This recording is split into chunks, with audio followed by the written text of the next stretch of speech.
My son's wife looked me dead in the eye and said I was living in her house for free. She told me to either hand over my entire life savings or pack my bags and get out.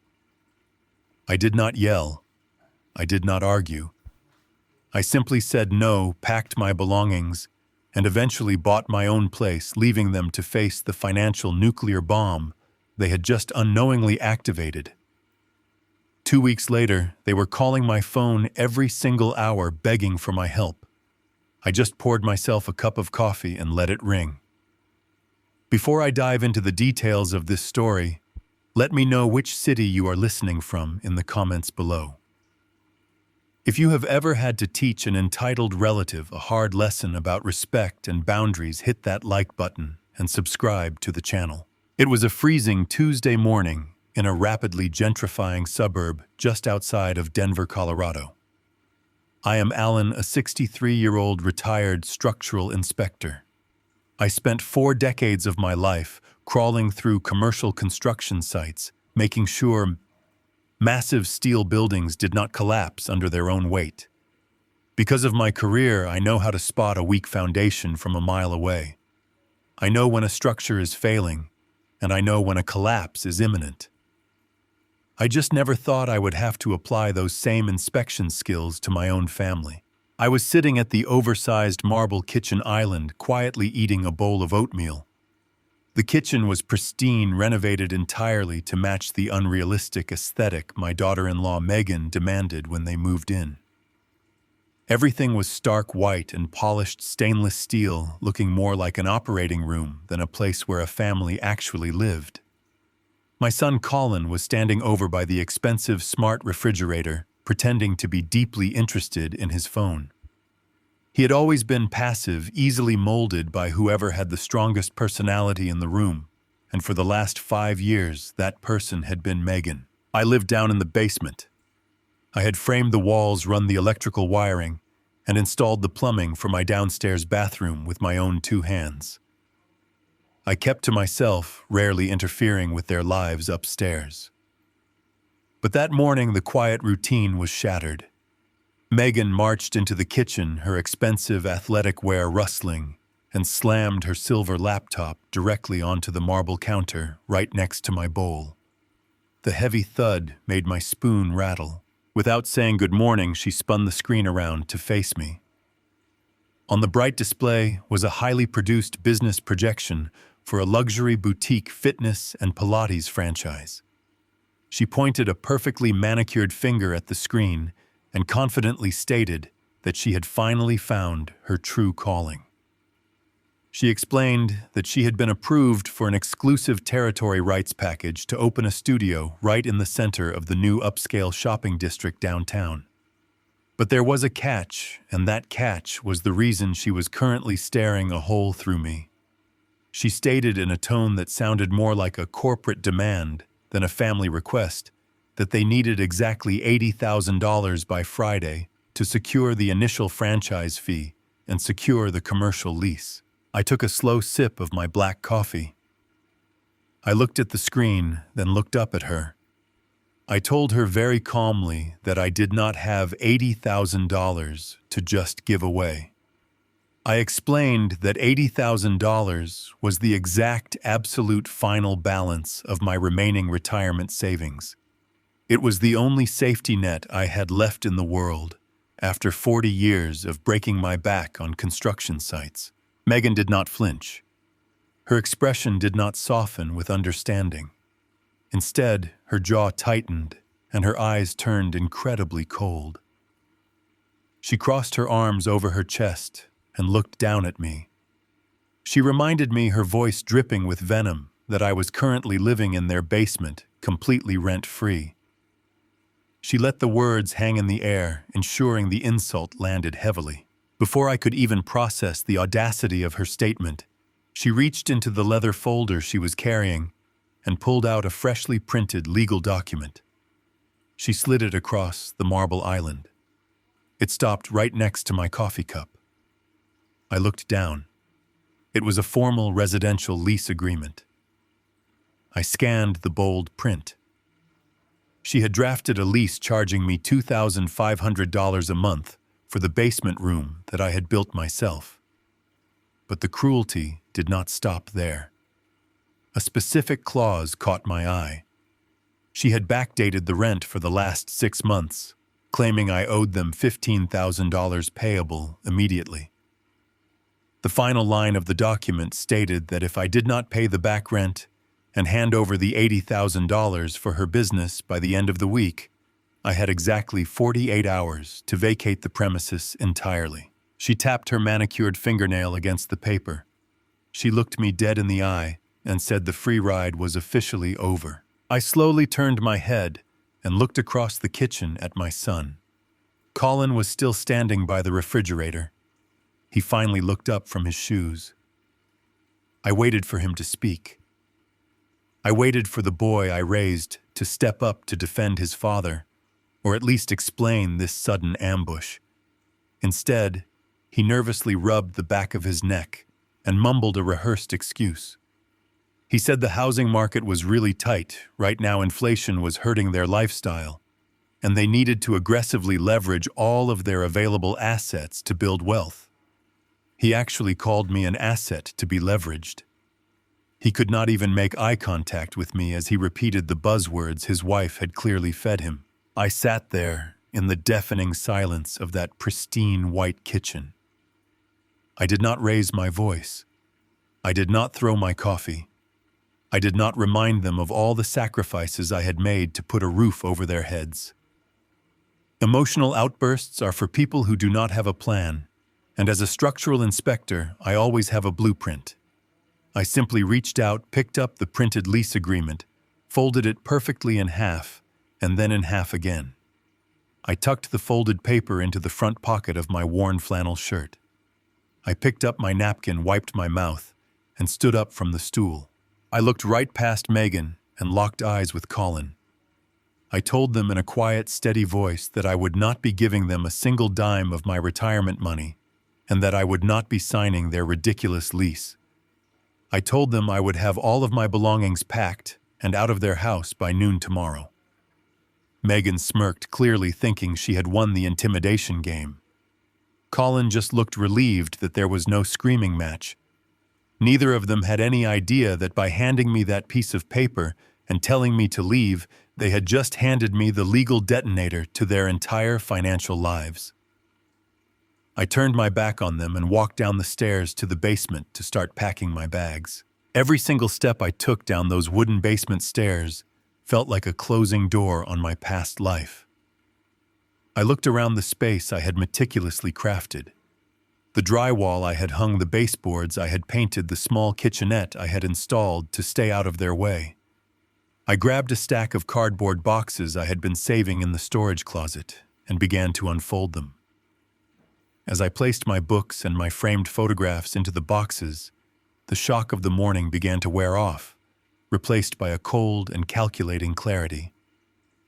They thought they were being ruthless business people. They thought they were executing a brilliant financial maneuver to force an old man into funding their luxury dreams. But they had forgotten who they were dealing with. I do not build things without a solid foundation, and I certainly do not hand over my life savings without an ironclad contingency plan in place. I knew something they did not know. I knew exactly what was inside the fireproof lockbox hidden under my bed. And I knew that the moment I drove my truck out of their driveway tomorrow afternoon, the timer on their financial destruction would officially begin ticking. I taped the first box shut, feeling more awake than I had in years. By 11 o'clock the next morning, the last cardboard box slid into the corrugated metal bed of my pickup truck. I secured the load with a heavy canvas tarp and 3 industrial-grade ratchet straps pulling the nylon tight until it hummed like a guitar string. I do not leave things loose. Inside the house, I could hear the sharp metallic snap of a measuring tape echoing through the floorboards. I walked back inside to drop my spare keys on the granite counter. My daughter-in-law was standing in the middle of the bare basement concrete, her expensive athletic sneakers covered in a thin layer of construction dust.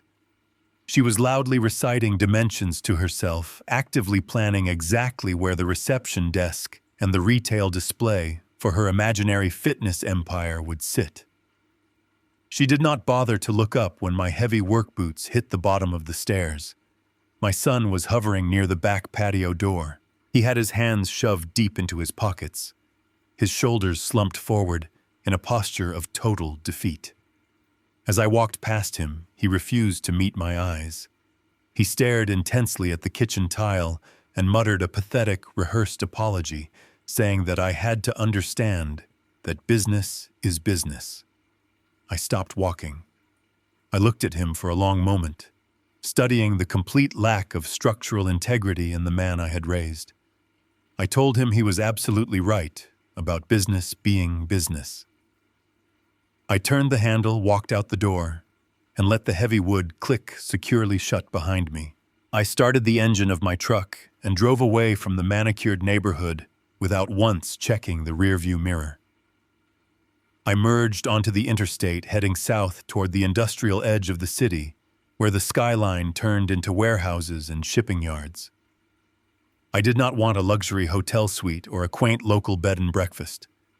I needed a secure tactical operating base where I could work without interruption. I pulled into a mid-tier extended stay motel located right off a busy highway exit ramp. It was a brutalist concrete building with heavy exterior doors, solid deadbolts, and active security cameras pointing at every single parking spot. I walked into the lobby and paid for a full month in advance using crisp cash. The room they gave me was perfectly square, smelling faintly of industrial bleach and stale coffee. It had a stiff mattress, a small kitchenette with a humming refrigerator, and a sturdy laminate desk bolted directly to the wall. It was exactly what I needed. I carried my heavy boxes inside, making sure to lock the thick metal door behind me. I set my fireproof lockbox down on the exact center of the desk.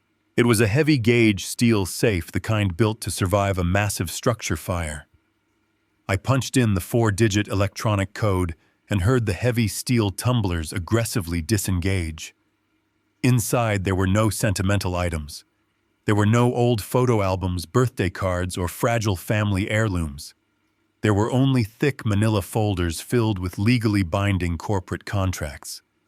I bypassed the folders containing my own pension information and pulled out a specific thick envelope labeled with the address of the house I had just left. 3 years ago, my son was drowning in a financial disaster of his own making. He had tried to launch a boutique custom furniture business and failed miserably. He had purchased massive, expensive industrial saws and premium imported wood on high-interest credit cards, completely ignoring market demand or basic accounting principles. When the business inevitably collapsed, it left his credit score entirely decimated. When he and his wife later found that suburban house, they could not secure a standard residential mortgage. The bank loan officers practically laughed them out of the pristine lobby. They were facing immediate eviction from their cramped apartment with nowhere to go. I stepped in to catch them, but I did not just write a massive blank check out of the goodness of my heart. I know from 40 years of inspecting commercial high-rises that money applied without strict parameters is just a fast track to absolute ruin. I fronted them $150,000 in pure liquid cash to cover the massive down payment and secure the property outright. But I did not hand that money over blindly on a handshake and a promise. I called my oldest trusted friend Carter. Carter is a ruthless commercial certified public accountant who specializes in corporate liquidations and hostile asset recoveries. He is a man who views the entire world strictly in terms of tangible assets and concrete liabilities. He has absolutely no patience for emotional family drama or sob stories. When I told Carter what I wanted to do, he warned me that lending money to family is like pouring water into a cracked foundation. He insisted on structuring my money not as a generous family gift and not as a casual personal favor. He drafted a private, legally binding deed of trust and recorded it directly with the county clerk. I placed a massive financial lien against the physical property itself, making me the primary debt holder. The central stipulation of this complex lien was incredibly specific and legally airtight. It stated that the $150,000 principal plus an aggressive fixed annual interest rate would be offset entirely by my legal right to reside on the premises until the day I died. As long as I had a key to the front door and a bedroom in the basement, my son owed me nothing on paper. The massive debt simply hovered in the background, invisible but absolute, keeping everyone in line. By handing me a printed eviction notice and demanding I leave the property in 48 hours, my daughter-in-law had unknowingly stepped right onto a highly volatile financial landmine. She did not just kick an old man out of the basement so she could build a vanity project. In the strict eyes of the law, she officially and permanently severed the residency offset clause of my recorded county lien. The exact moment she told me the free ride was over and handed me that lease, the protective legal shield vanished into thin air. That meant the original $150,000 note was no longer dormant. It was instantly activated. But it was not just the principal amount they had to worry about. Thanks to Carter and his ruthless predatory attention to detail, the contract included 3 full years of aggressively compounded interest. My son and his arrogant wife did not just owe me my original money back. They owed me a massive premium, and because the offset clause was officially breached by the homeowner, the entire compounded sum was now legally payable in full upon immediate demand. There were no friendly installment plans available to them. There was no 30-day grace period. The debt was live, and the bill was due today. I sat at the laminate desk in the quiet motel room, looking intently at the signed pages of the trust deed. I picked up my cell phone and dialed Carter's direct private office line. He answered on the second ring with his usual gruff tone. I did not waste his time with small talk or pleasantries.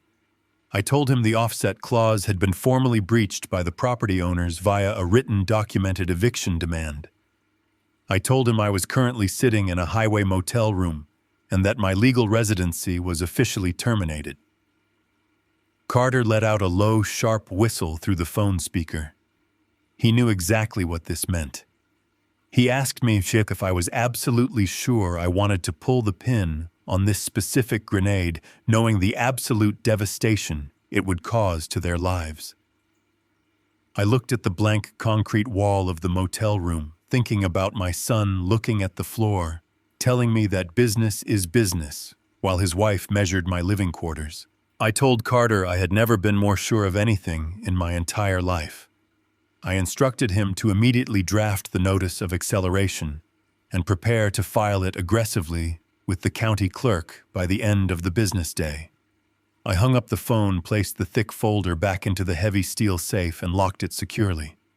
The concrete foundation of their arrogant little world had just cracked right down the middle, and they had absolutely no idea that the roof was about to completely cave in on them. Exactly 72 hours after I parked my truck at the motel, my daughter-in-law made her first catastrophic mistake. She was so blinded by the fantasy of her luxury Pilates studio that she refused to wait for any actual capital to clear. She wanted the basement completely gutted immediately, so she hired a premium contracting firm. This was not a local crew of hard-working guys in an old pickup truck. She hired a high-end boutique remodeling company, the kind that arrives in a fleet of matching branded vans and charges triple the standard hourly rate just to walk through the front door. Because her $80,000 franchise fee was due by Friday, she did not have the liquid cash to pay the demolition crew. She made a desperate and incredibly foolish financial decision. She financed the entire $40,000 demolition cost on a high-yield short-term commercial credit line. This is the kind of toxic financial product designed exclusively for desperate businesses. She was banking on a massive cash-out refinance of the house to pay off the credit line before the 25% penalty interest rate kicked in at the end of the month. She was essentially building a roof before she even poured the foundation. She thought she could outsmart the banking system, but she was just digging a massive grave for her own financial future. The demolition crew arrived early on a Wednesday morning, ready to tear the house apart. They did not just carefully dismantle the basement living space I had meticulously built. They absolutely destroyed it with reckless speed. I had spent 6 months framing those walls perfectly plumb and level. I had run the heavy-gauge copper plumbing myself to ensure it would never leak a single drop of water. I had meticulously wired the electrical sub-panel so every single circuit was perfectly balanced and completely safe. The demolition crew took heavy sledgehammers and heavy-duty reciprocating saws to all of my hard work. They ripped down the thick drywall, exposing the bare, cold concrete foundation walls. They cut right through the expensive copper pipes, leaving jagged metal edges pointing out into the empty air. They tore out the custom lighting fixtures and ripped the main electrical wires right out of the junction boxes. They reduced my careful craftsmanship to a massive pile of shattered wood, broken plaster, and twisted metal sitting in the middle of a cold cement floor. They were moving incredibly fast, because that is exactly how premium crews maximize their profit margins. But moving fast means you almost always overlook the crucial administrative paperwork. Commercial construction requires strict municipal permits, and any contractor worth their salt will eventually pull the city records to verify structural load paths before they start tearing down load-bearing beam supports. The foreman of the crew was a veteran builder named Marcus. Marcus went online to the county planning department portal to pull the original building jacket for the property to make sure he was not about to collapse the first floor. When he opened the digital file, he saw my name sitting right at the top of the permanent structural registry. I had pulled the original basement finishing permits 3 years ago, so I was still officially listed with the city as the primary mechanical and structural supervisor on record. Marcus found my cell phone number attached to the permit file and decided to make a routine professional verification call. He assumed I was still living there and overseeing the project. I was sitting at my quiet motel desk reviewing the accelerated trust documents when my phone buzzed. I answered, and Marcus introduced himself as the site foreman for the basement demolition. He started explaining his aggressive plan to remove a large section of the floor joists to accommodate the special sunken aerobic floor my daughter-in-law had specifically requested. He casually asked for my verbal authorization as the listed structural supervisor to proceed with cutting the beams. I stopped him right there. I kept my voice perfectly level and informed him that I was no longer a resident of that property. I stated very clearly that I did not authorize any demolition work whatsoever, and that my name was to be immediately removed from his corporate liability sheet. Marcus paused on the other end of the line. He could hear the cold, absolute finality in my voice. Veteran builders have a sharp sixth sense for bad jobs, and Marcus was certainly no exception to that rule. I decided to give him a small piece of professional courtesy from one construction guy to another. I told him he might want to seriously verify the actual liquid funding of the homeowners before he hauled away another expensive load of debris. I suggested he march upstairs and ask them for a substantial cash deposit today, because from my professional vantage point, that financial well was completely dry. I hung up the phone and took a sip of my coffee. Miles away, standing in the thick dust of my ruined basement, Marcus put his phone in his pocket and realized he was standing in the middle of a massive, unsecured financial liability. He immediately ordered his men to turn off their loud saws and drop their heavy sledgehammers. The sudden dead silence in the basement echoed up through the floorboards. My son and his wife hurried down the wooden steps to see why the expensive work had completely stopped. Megan immediately started demanding that they get back to work because she had a very strict timeline for her grand opening, and she was losing money by the hour. Marcus ignored her completely. He walked right up to my son and told him that due to a sudden discrepancy in the property permit records, the contracting firm required a mandatory $20,000 cash deposit to continue the demolition. He stated clearly that he needed a certified bank check in his hand by noon, or his entire crew was walking off the site permanently. My son turned completely pale. He stammered and stuttered, trying desperately to explain that their primary financing was currently tied up in a pending home refinance and that the cash would absolutely be available next week. He tried to enthusiastically sell Marcus on the future success of the Pilates studio, promising massive returns. Marcus just shook his head slowly. He had heard every single excuse in the book from over-leveraged, naive homeowners. He knew a deadbeat client when he saw one. He did not argue with them, and he did not try to negotiate a payment plan. He simply turned around and whistled sharply to his crew. Within 10 minutes, the entire team had packed up their expensive tools, loaded their heavy equipment into their matching vans, and driven away from the property forever. They did not even bother to sweep the dirty floors or cap the exposed plumbing lines. My son and his arrogant wife were left standing completely alone in the center of an absolute disaster zone. They had kicked me out to build a pristine commercial studio, but now they had absolutely nothing to show for their cruelty. The basement was an uninhabitable toxic hazard. The cold concrete foundation was entirely exposed to the damp winter air. Sharp pieces of shattered wood and twisted metal framing littered the floor, creating a massive safety risk. Open sewer lines vented raw, putrid air directly into the main house. Live electrical wires dangled dangerously from the ceiling joists, completely ungrounded, and ready to spark a massive house fire at any moment. Because the original framing was completely gone, the upper floor of the house was now structurally compromised and creaked loudly under their feet whenever they walked. They could not use the space, and they could not afford to hire anyone else to fix it. They had burned $40,000 on a brutal credit line just to completely destroy the only solid foundation they actually had. And as they stood there shivering in the dark, they still had absolutely no idea that my attorney was already preparing the legal paperwork to take the entire ruined house right out from under them. The silence in that destroyed house must have been absolutely deafening after the demolition crew packed up their heavy tools and drove away forever.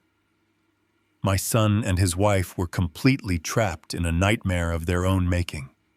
The clock was aggressively ticking down toward the Friday afternoon deadline for her luxury Pilates franchise fee.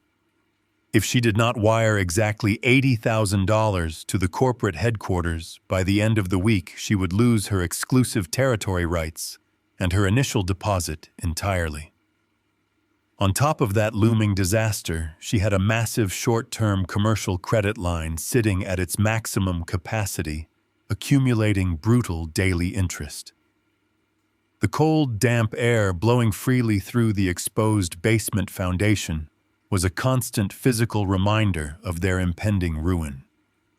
But arrogant people rarely possess the capacity to simply admit defeat. Instead of realizing they had made a fatal error by destroying the only solid foundation they actually had, they decided to double down on their own delusion. They convinced themselves that the ultimate solution to their massive, crushing debt was simply to take on even more debt. They looked at the rapidly rising property values in their upscale suburban neighborhood and calculated that they had easily accumulated over $200,000 in pure imaginary home equity over the last 3 years. They truly believed that this theoretical equity was just a giant piggy bank waiting to be smashed open. They decided to execute a massive cash-out refinance. Early Thursday morning, they got dressed in their absolute best clothes. My son wore his tailored navy blue suit, and my daughter-in-law wore a sharp designer blazer holding her expensive leather portfolio tight against her chest. They wanted to project the absolute image of extreme wealth and limitless success. They drove their leased luxury vehicle to the main branch of First National Bank, located right in the center of the affluent downtown financial district. They walked through the heavy glass double doors, with their heads held high, acting exactly like high-net-worth corporate clients who were doing the bank a massive favor simply by gracing the lobby with their presence.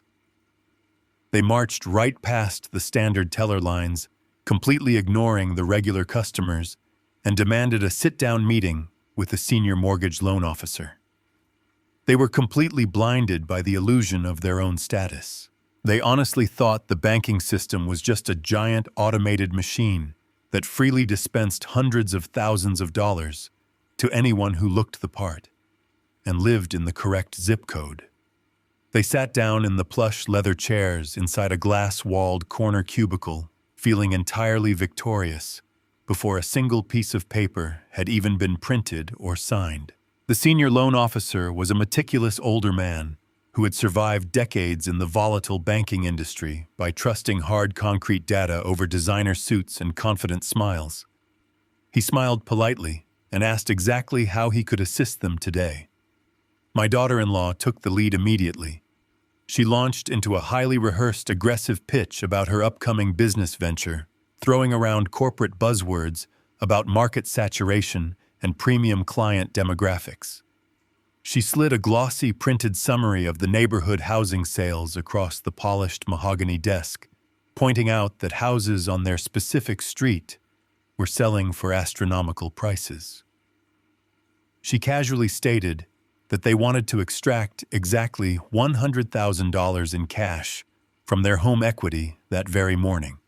She spoke with a tone of absolute authority, fully expecting the veteran banker to simply nod his head, print out a massive check, and thank them profusely for their business. My son sat right next to her, nodding enthusiastically, playing the pathetic role of the supportive and wealthy husband. The loan officer listened patiently, his hands folded neatly on his clean desk. When she finally finished her grand presentation, he gave a tight professional smile and turned to his dual computer monitors to begin processing the preliminary application. He typed their full legal names and the property address into the massive central banking database. To approve a cash-out refinance, a bank must first absolutely verify that the property title is completely clean and that there is enough free and clear equity to cover the new massive loan. The officer clicked the mouse to initiate a deep public records title search, expecting to see a standard traditional mortgage and absolutely nothing else. Instead, the screen in front of him suddenly flashed with a bright red internal warning banner. The rhythmic clicking of his keyboard stopped instantly. The polite customer service smile completely vanished from his face, replaced by a look of intense professional concern. He leaned much closer to the monitor, his eyes scanning the detailed legal block of text that my accountant, Carter, had officially recorded with the county clerk just 24 hours prior. The atmosphere in the glass cubicle dropped 10 degrees in a single second. The loan officer slowly swiveled his large computer monitor around, so it was facing my son and his wife directly. He pointed a steady finger right at the center of the glowing screen. He told them in a very flat and serious tone that there was a massive, catastrophic problem with their application. He explained that according to the permanent county registry, the First National Bank was not actually the primary debt holder on the physical house. He pointed to a bold line of text on the screen that clearly displayed my full legal name, Alan Fletcher, listed as the absolute primary lien holder. He explained to them that a private deed of trust in the amount of $150,000 was sitting directly in the coveted first position on their property title. He watched the color completely drain from my daughter-in-law's face as he broke down the brutal financial mechanics of what that actually meant in the real world. He told them that in the strict, unbending hierarchy of real estate law, the entity sitting in the first position has absolute priority over every single piece of equity in the home. The bank was currently sitting in the second position, meaning they were completely subordinate to my massive private debt. He stated unequivocally that strict federal banking regulations prohibited him from issuing a single dime of new equity to them. My son started to panic loudly. He leaned forward and frantically tried to explain that the money was just a private family arrangement, and that I was just his retired father who used to live quietly in the basement. He literally begged the officer to just ignore the official filing and push the loan approval through anyway. The loan officer looked at him like he was completely insane. He explained in a cold voice that the global banking system does not care about family arrangements or verbal promises made over dinner. The banking system only cares about legally recorded documents. He told them there were only two possible paths to clear the red flag and access their home equity. They either had to immediately pay me the entire $150,000 plus 3 years of compounded interest in pure liquid cash to satisfy the lien, or they had to get me to legally sign a formal subordination agreement. A subordination agreement is a binding legal document where I would voluntarily agree to step backward in the line of debt, putting my own massive life savings behind the bank's new loan. My daughter-in-law sat totally frozen in the expensive leather chair, her leather portfolio trembling slightly in her lap. She finally understood the absolute magnitude of the trap she had walked right into. By kicking me out and severing my residency offset clause, she had not only activated the massive debt, but she had completely locked down the physical house. I held the absolute ultimate leverage over their entire financial existence. She realized with horrifying clarity that I was the only human being on Earth who could unlock the equity they desperately needed to survive. Just as the crushing weight of that terrible reality settled over the small room, the tense silence was broken by a sharp electronic buzzing sound. My son's cell phone was vibrating aggressively on the polished mahogany desk. He looked down at the glowing screen with wide eyes. It was an automated emergency text alert from their primary credit card company. The bold message stated clearly that their latest emergency charge for replacement building materials to fix the destroyed basement had been instantly and permanently declined due to exceeding their maximum credit limit. Their accounts were completely maxed out. They had absolutely zero cash reserves. They had a destroyed, uninhabitable house, and they were totally locked out of their own home equity by the very man they had thrown out into the street just 2 days prior. The senior loan officer stood up from his leather chair, straightening his tie. He did not offer them a parting handshake or a polite corporate farewell.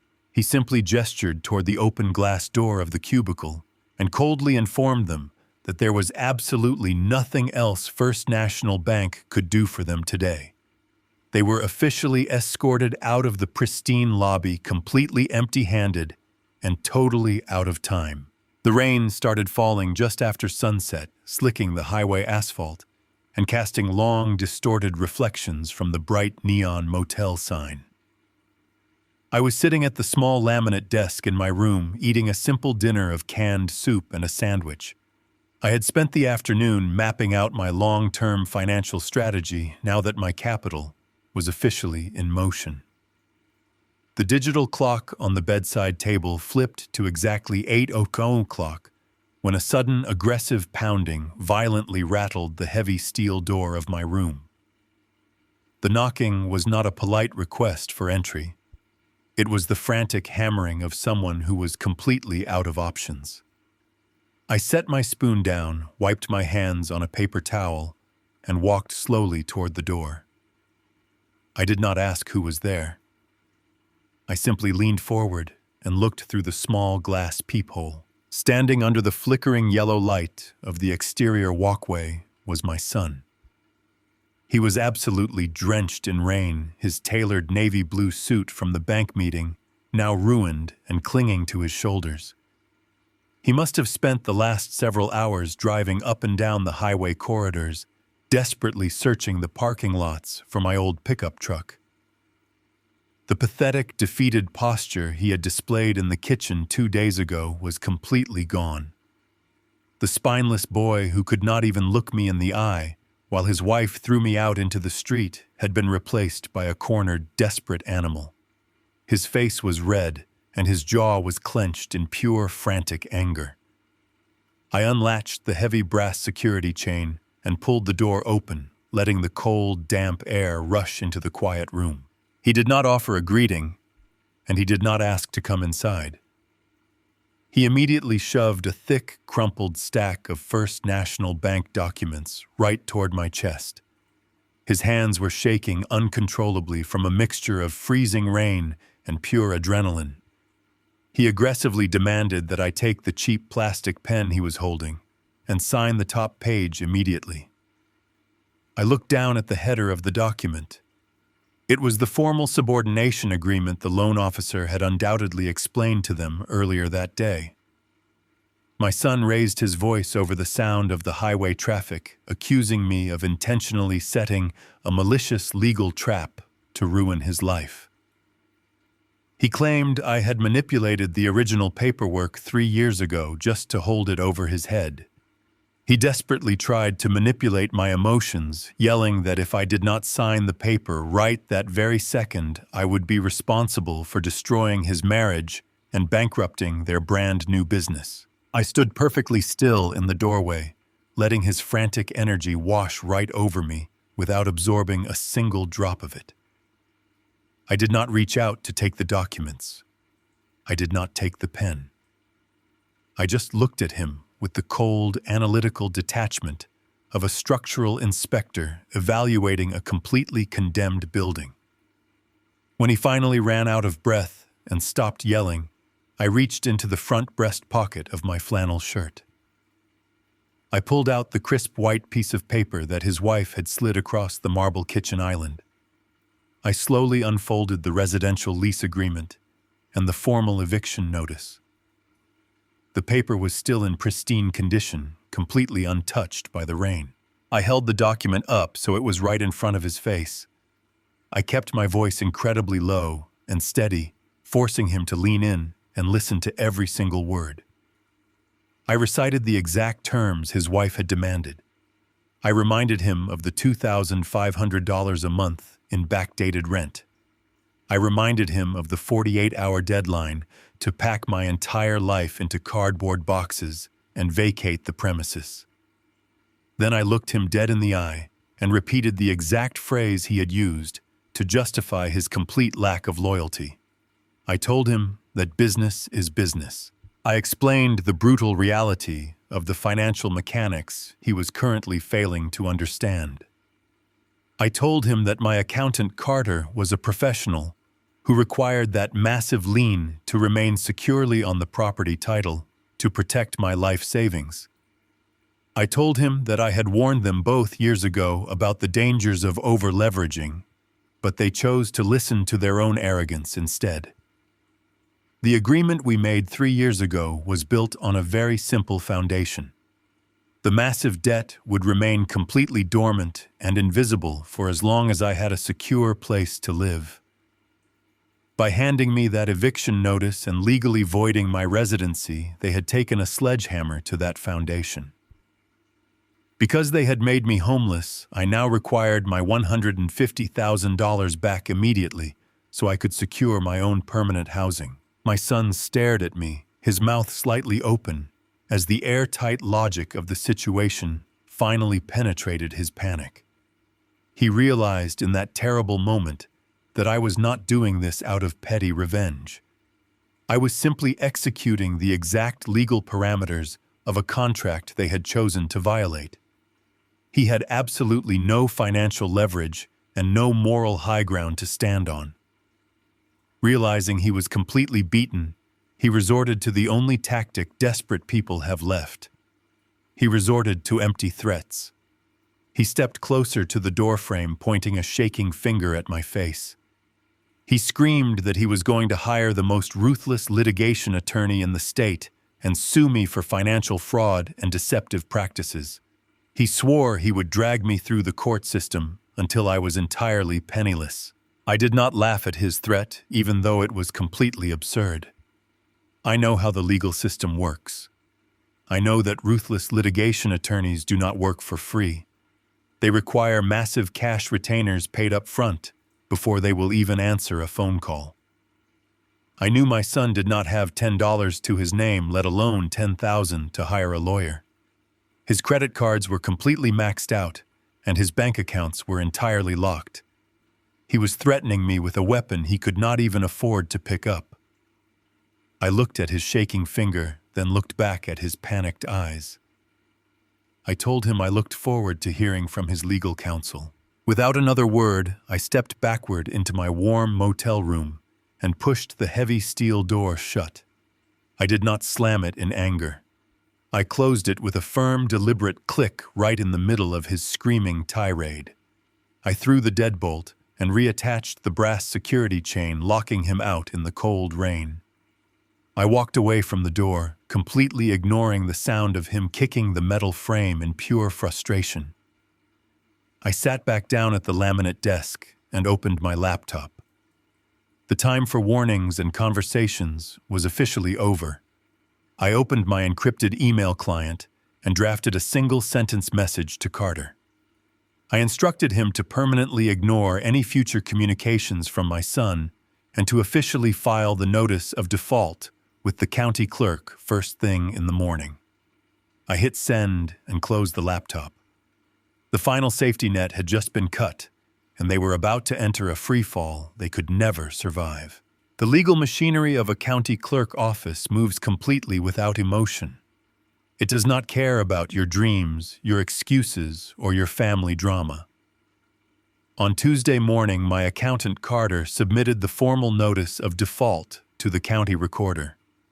By Tuesday afternoon, the filing was permanently etched into the public registry. This is the brutal reality of real estate law that amateur investors completely fail to understand.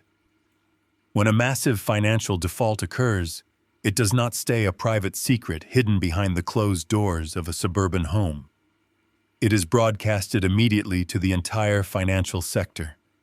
Anyone with a computer and an internet connection can see exactly how close you are to total ruin. I sat in my quiet motel room, drinking my coffee, and watched the public county portal update in real time. The digital dominoes were officially in motion, and I knew it was only a matter of hours before the right people noticed.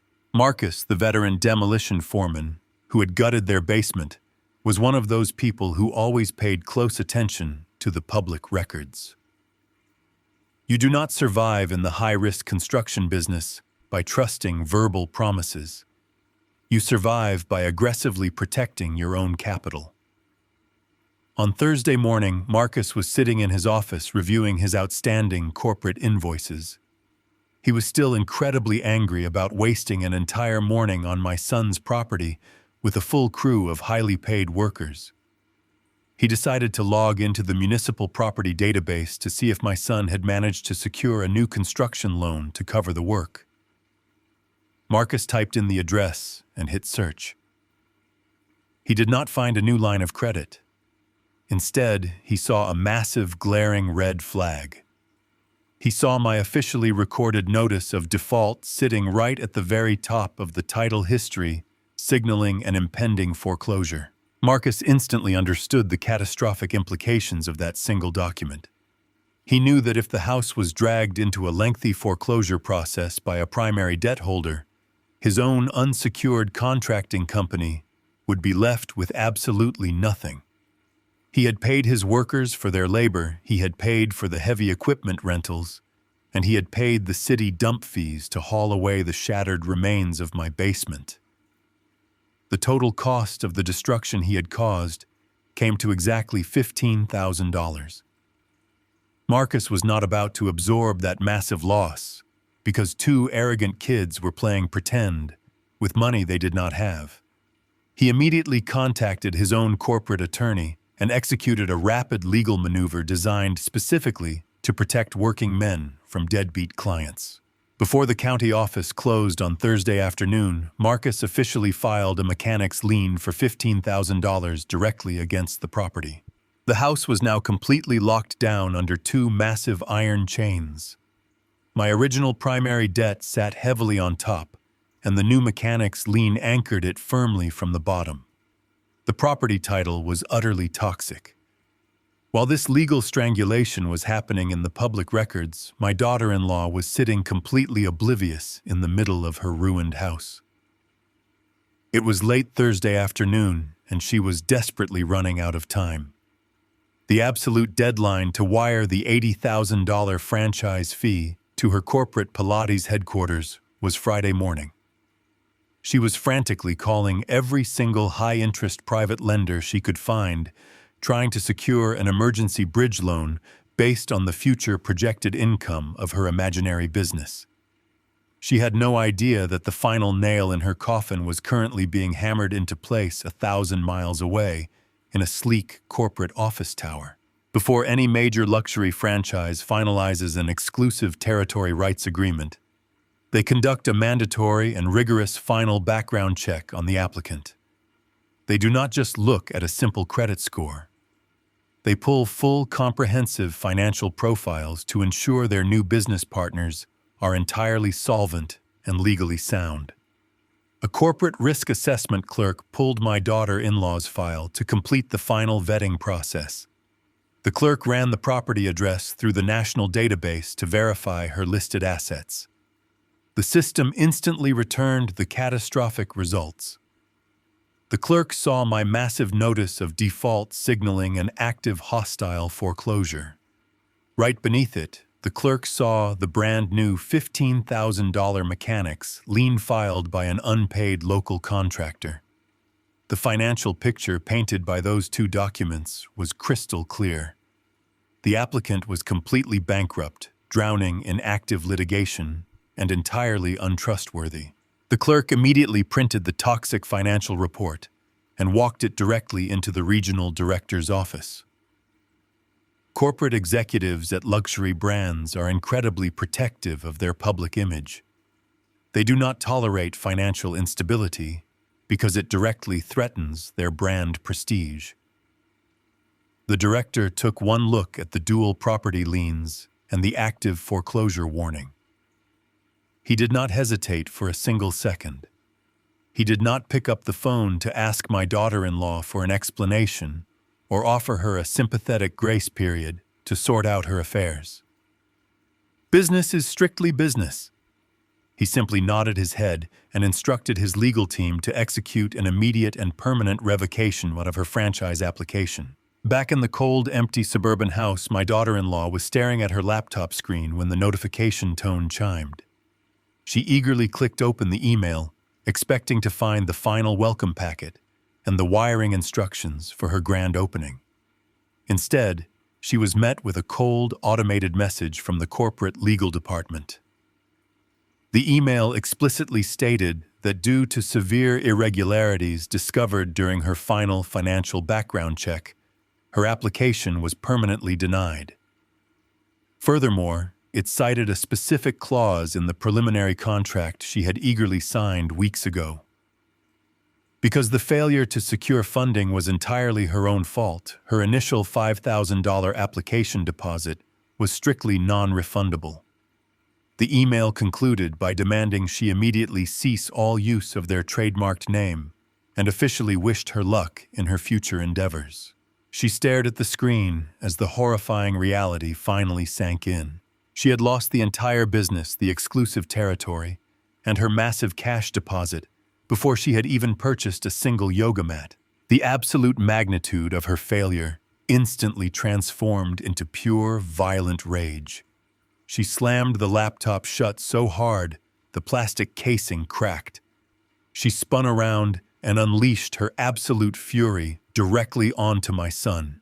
She did not take a single ounce of responsibility for her own arrogant decisions.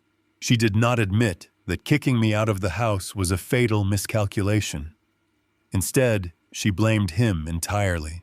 She screamed at the top of her lungs, echoing through the destroyed basement below.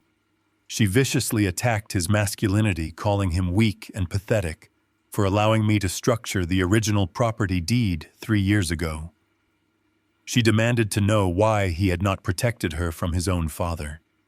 She blamed him for the frozen bank accounts, the ruined credit, and the loss of her glorious dream. My son just stood there in the kitchen, completely silent, absorbing every single word of her verbal abuse. He was completely trapped in a gutted house with a toxic marriage staring down the barrel of total financial annihilation, and there was absolutely no one left to save him. The weekend following the total collapse of her luxury Pilates dream was likely the quietest 2 days that house had ever seen. The screaming match had finally burned itself out, leaving behind nothing but the cold, hard reality of their situation. Friday came and went. The $80,000 franchise fee deadline expired silently in the corporate system, permanently erasing her exclusive territory rights. They were now completely out of the business world before they had even stepped foot inside of it. But the financial bleeding did not stop just because her dream had died. They were still trapped inside a massive suburban house with a completely maxed-out commercial credit line, an active notice of default, and a brand-new mechanics lien chained to the property. The brutal 30-day countdown clock to a public courthouse foreclosure auction was ticking loudly in the background. My son and his wife finally realized that they could not borrow their way out of this disaster. They had to pivot to pure desperate survival. Their new strategy was entirely predictable for people who refused to accept the actual consequences of their actions. They decided they were going to sell the house immediately. In their arrogant minds, this was still a minor temporary setback rather than a complete catastrophe. They sat at the marble kitchen island and calculated that the neighborhood property values were still incredibly high. They convinced themselves that they could easily list the house on the open market for top dollar, find a wealthy family to buy it within a week, and use the proceeds to pay off my massive lien and the contractor's invoice. They genuinely believed they could wrap up this entire mess and still walk away with $50,000 or $60,000 in pure profit to start a new life somewhere else. They still thought they held the winning hand. To execute this grand escape plan, they did not hire a friendly local neighborhood real estate agent. They sought out a notoriously aggressive luxury property broker who dominated the upscale suburban market. This was a man who drove an imported sports car, wore perfectly tailored suits, and plastered his smiling face on giant billboards all over the highway. He was a ruthless closer who specialized in moving premium properties at maximum speed. On Monday morning, this high-end broker pulled his expensive car into their driveway. My son and his wife greeted him at the front door, putting on their absolute best fake smiles. They gave him a grand tour of the pristine upper floors, pointing out the expensive stainless steel appliances, the custom hardwood floors, and the premium granite countertops. The broker nodded enthusiastically, taking rapid notes on his expensive digital tablet. He was already calculating his massive 6% commission check, assuming this would be a simple and highly profitable transaction. Then they led him toward the back hallway and opened the heavy wooden door leading down to the basement. The broker stepped onto the top stair, and the polite professional smile immediately vanished from his face. He walked slowly down the wooden steps into the cold, damp air of the gutted foundation. As a structural inspector, I know exactly what a veteran real estate broker sees when he looks at a destroyed lower level. He does not see potential. He sees a massive, uninsurable liability. The broker stood in the center of the debris, looking at the shattered drywall, the exposed earth, and the jagged copper pipes sticking out of the concrete. He stared at the live, ungrounded electrical wires hanging dangerously from the ceiling joists, like venomous snakes. He looked back up at the exposed subfloor of the pristine kitchen above, realizing the structural integrity of the entire house had been violently compromised. My daughter-in-law tried to quickly spin the disaster into a positive selling feature. She nervously clapped her hands together and told the broker that the basement was a totally blank canvas for the next lucky buyer. She called it a custom design opportunity. The broker did not laugh, but his expression turned incredibly cold. He stopped typing on his tablet and looked at her with pure professional disbelief. He explained in a very slow and deliberate voice that a blank canvas is an empty room with fresh white paint. What they had in their basement was an active hazardous construction zone and a massive municipal code violation. He broke down the brutal reality of the modern real estate market. He told them that 95% of buyers on the open market require a traditional bank mortgage to purchase a home. In order for a bank to issue a mortgage, they require a licensed home inspector to thoroughly evaluate the property and sign a document certifying that the house is safe, habitable, and structurally sound. The broker pointed a finger at the exposed foundation and the dangling wires. He stated unequivocally that there was not a single licensed inspector in the entire state who would pass this house. Because it could not pass an inspection, no bank would ever underwrite a loan for it. The house was essentially radioactive to traditional retail buyers. My son tried to interrupt, suggesting they just list it anyway and see what happens. The broker shook his head and pulled up the county property registry on his tablet. He had run a preliminary background check on the address before he even drove to the appointment. He turned the screen around and showed them the active notice of default and the brand new $15,000 mechanics lien. The broker explained that even if they miraculously found a buyer willing to purchase a destroyed house in pure cash, the title was so incredibly toxic that no reputable title insurance company would ever touch it. The broker was a man who protected his own premium brand above everything else. He flatly refused to put his name, his face, or his corporate signage anywhere near their property. He told them that putting this disaster on the multiple listing service would make him look like an amateur, and he was absolutely not going to ruin his own reputation to save theirs. The absolute panic finally set in. My daughter-in-law asked him what they were supposed to do because the bank was going to take the house in less than a month. The broker put his tablet away and adjusted his expensive tie. He told them that the traditional open market was completely closed to them. Their only remaining option was to step into the dark underbelly of the real estate world and find a distressed property cash buyer. He explained that these were aggressive vulture investors who deliberately seek out desperate people facing active foreclosures. These investors buy completely ruined properties totally, as is assuming all the massive financial and structural risks. But they do not pay market value, because they are the only lifeline available to save a homeowner from the permanent stain of a public bankruptcy. They dictate the absolute bottom of the barrel terms. The broker looked my son right in the eye and delivered the final crushing blow. He told them that a distressed cash buyer would only offer exactly enough money to satisfy the outstanding legal debts attached to the property and not a single penny more. He explicitly stated that there would be absolutely no bidding war, no negotiations, and no grand payout at the closing table. If they took this route, they would hand over the keys to their pristine kitchen and their upscale neighborhood, and they would walk away with exactly zero equity. The broker did not offer to help them find one of these investors.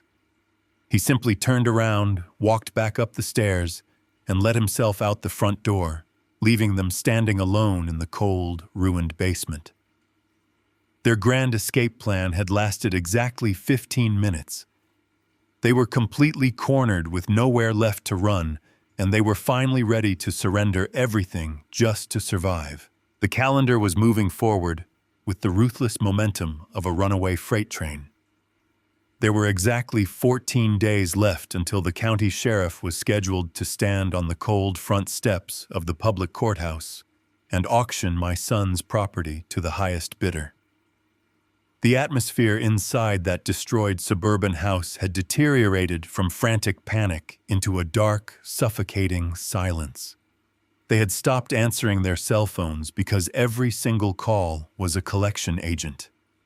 They had stopped opening the thick stacks of past due notices that the mail carrier shoved into their overflowing mailbox every single afternoon. They were simply sitting in the dark, exposed basement house, waiting for the inevitable impact of their own terrible decisions. But on a quiet Tuesday afternoon, the mail carrier dropped something completely different into their metal box. It was not another cheap, windowed envelope with a red final notice stamp printed aggressively across the front. It was a heavy, sleek black envelope made of premium cardstock. It looked exactly like an invitation to an exclusive corporate gala or a private wealth seminar. My son walked down the long concrete driveway in the freezing afternoon air, feeling the judgmental eyes of his wealthy neighbors watching his every move. He pulled the black envelope from the pile of cheap junk mail and carried it back inside the house.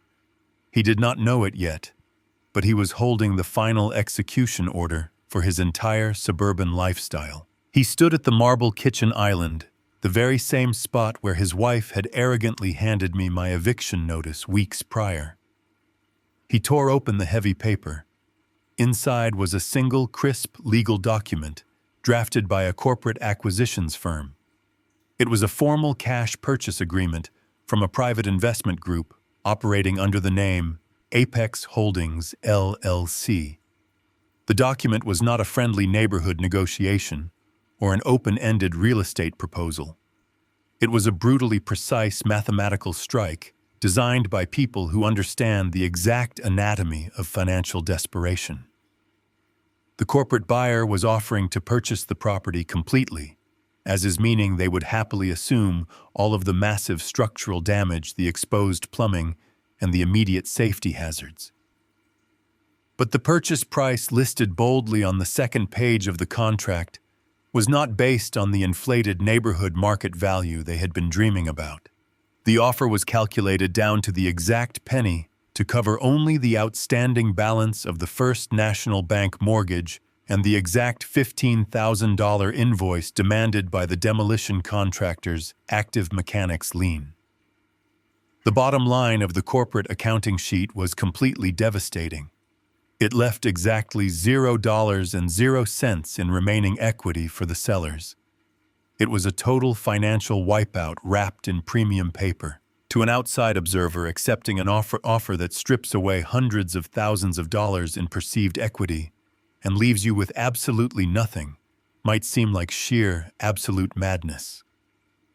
But my son was not looking at the situation rationally anymore.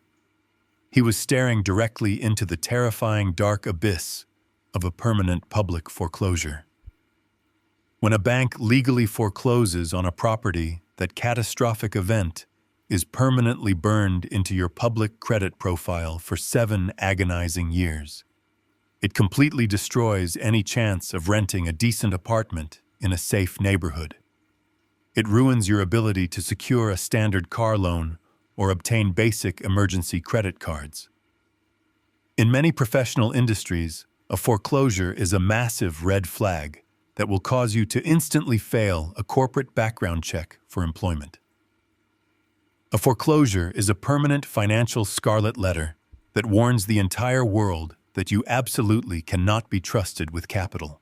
The sleek black envelope from Apex Holdings was offering them a terrible, bitter bargain. It was offering to take all of their imaginary wealth away forever, but in exchange it would completely satisfy the aggressive legal debts and prevent the foreclosure from ever hitting their permanent public records. It was a guaranteed parachute, but the parachute was completely empty of any actual treasure. My daughter-in-law walked into the kitchen and saw the formal document resting on the marble counter. When she read the final $0 payout clause, she completely lost her mind all over again. She demanded that they throw the contract straight into the garbage disposal. She was still clinging desperately to the absolute delusion that they deserved a massive cash reward for simply existing in a nice zip code. She wanted to hold out for a better offer, completely ignoring the harsh mathematical fact that absolutely no other offers were coming. But my son had finally reached his absolute psychological breaking point. The spineless, passive boy who had let his wife dictate every single arrogant move for the last 5 years, suddenly vanished from the kitchen. He slammed his hand down on the granite countertop with a terrifying force that rattled the expensive stainless steel appliances. He looked her dead in the eye and told her they were completely out of time and completely out of options. He yelled that her extreme vanity and her reckless arrogance had destroyed their entire life, and he was absolutely not going to let her drag him into a public bankruptcy court just to protect her fragile ego. He picked up a blue pen, shoved it directly into her trembling hand, and physically pointed to the final signature line. He forced her to stand there and legally sign away her pristine kitchen, her upscale neighborhood status, and her entire imaginary fitness empire for a grand total of $0. They signed the thick document in total bitter silence and immediately drove to the local shipping center to overnight the contract back to the corporate return address. They were so incredibly eager to escape the suffocating pressure of the impending courthouse auction that they completely failed to do the one thing that any responsible adult should do before signing a binding legal contract transferring real estate. They did not conduct a single ounce of due diligence. They never bothered to open a web browser on their expensive smartphones and simply searched the state corporate registry to see who actually owned the faceless entity known as Apex Holdings, LLC. Desperation always breeds profound negligence, and they were completely blind to the trap they had just eagerly stepped into. If they had taken just 5 minutes to look up the public commercial filing, they would have seen the brilliant architecture of my absolute strategic victory. They would have seen my accountant Carter officially listed as the registered corporate agent of the company. And right below his name in plain public text, they would have seen me listed as the sole managing member and absolute majority shareholder. I was not just teaching them a harsh moral lesson about respect. I was executing a flawless real estate maneuver by using the anonymous corporate entity to purchase the distressed title. I was completely insulated from their emotional manipulation. I was legally buying my own house back at a massive, steep discount, completely wiping out their ownership rights and leaving them standing in the cold, entirely empty-handed. My son and his wife most likely popped a cheap bottle of champagne the night they mailed that purchase agreement. They genuinely thought they had successfully cheated the system. They had surrendered the physical house, but they truly believed they were walking away with a clean slate, totally free from the crushing weight of the public foreclosure and my massive private lien. But they were fundamentally terrible at basic mathematics, and they completely lacked the capacity to see the board 2 steps ahead. The short sale contract they eagerly signed only covered the exact remaining balance of the First National Bank mortgage and the demolition contractor's invoice. It did not cover a single penny of the massive private debt they owed directly to me. Because they had formally breached our original residency agreement, by throwing me out into the street, that entire principal of $150,000 plus 3 years of heavily compounded interest was still a legally binding obligation. The final total came to exactly $165,000. Just because they no longer owned the physical house did not mean that massive debt simply vanished into thin air. It was still sitting right there, securely attached to their names, waiting to be resolved. I called my accountant Carter the morning after the title company officially recorded the short sale property transfer. Carter is a man who plays the long game, and he had been waiting patiently for this exact moment to strike.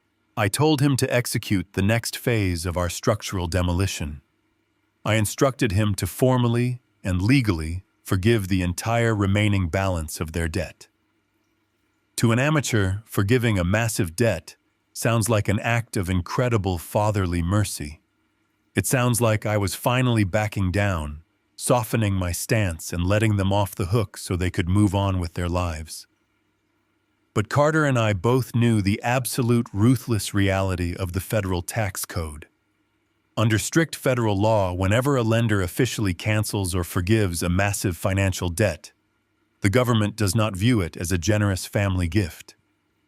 The government views that canceled debt as pure taxable income. By formally forgiving what they owed me, I was legally converting $165,000 of phantom money into a very real, incredibly heavy federal tax liability. Carter drafted the official cancellation of debt form, known in the financial accounting world as a 1099-C. He did not mail a copy to their new apartment as a friendly warning. He filed it directly with the Internal Revenue Service, officially reporting that my son and his wife had just earned a massive influx of pure income for the current fiscal year. The trap was set, and the jaws snapped shut, completely silently. The Internal Revenue Service does not operate like a standard commercial collection agency. They do not send polite warning letters asking you to set up a friendly monthly payment plan. They act with sudden, terrifying, and absolute authority. When the massive 1099-C hit their automated system, the federal computers immediately recalculated my son's tax bracket, pushing him into a vastly higher tier. The system instantly generated a brand new federal tax bill for exactly $40,000, due immediately upon receipt. But the federal government does not just ask for the money and wait for a check in the mail. They reach directly into your life and take it by force. Without any warning whatsoever, the federal agency placed an immediate administrative hold on every single bank account my son and his wife possessed. They completely froze their primary checking accounts, their small emergency savings, and even the basic debit cards they used to buy daily groceries. My son discovered the freeze on a Tuesday morning. He was standing at the register of a local gas station, simply trying to buy a cup of coffee on his way to a job interview. The cashier swiped his debit card, and the small digital screen flashed a severe error message.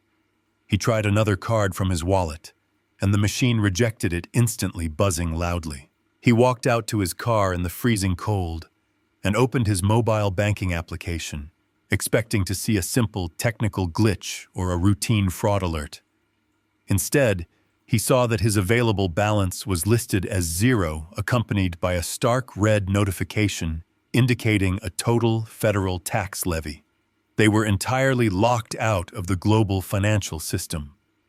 They had absolutely no access to liquid cash. The $40,000 tax bomb had detonated, completely destroying whatever small, fragile life they were trying to rebuild after losing the house. But the destruction was not just digital. It was about to become incredibly physical. For the last 3 months, my daughter-in-law had been playing a pathetic and desperate game of hide-and-seek with her primary vehicle. She drove a massive leased luxury sport utility vehicle, which was a premium status symbol she absolutely could not afford.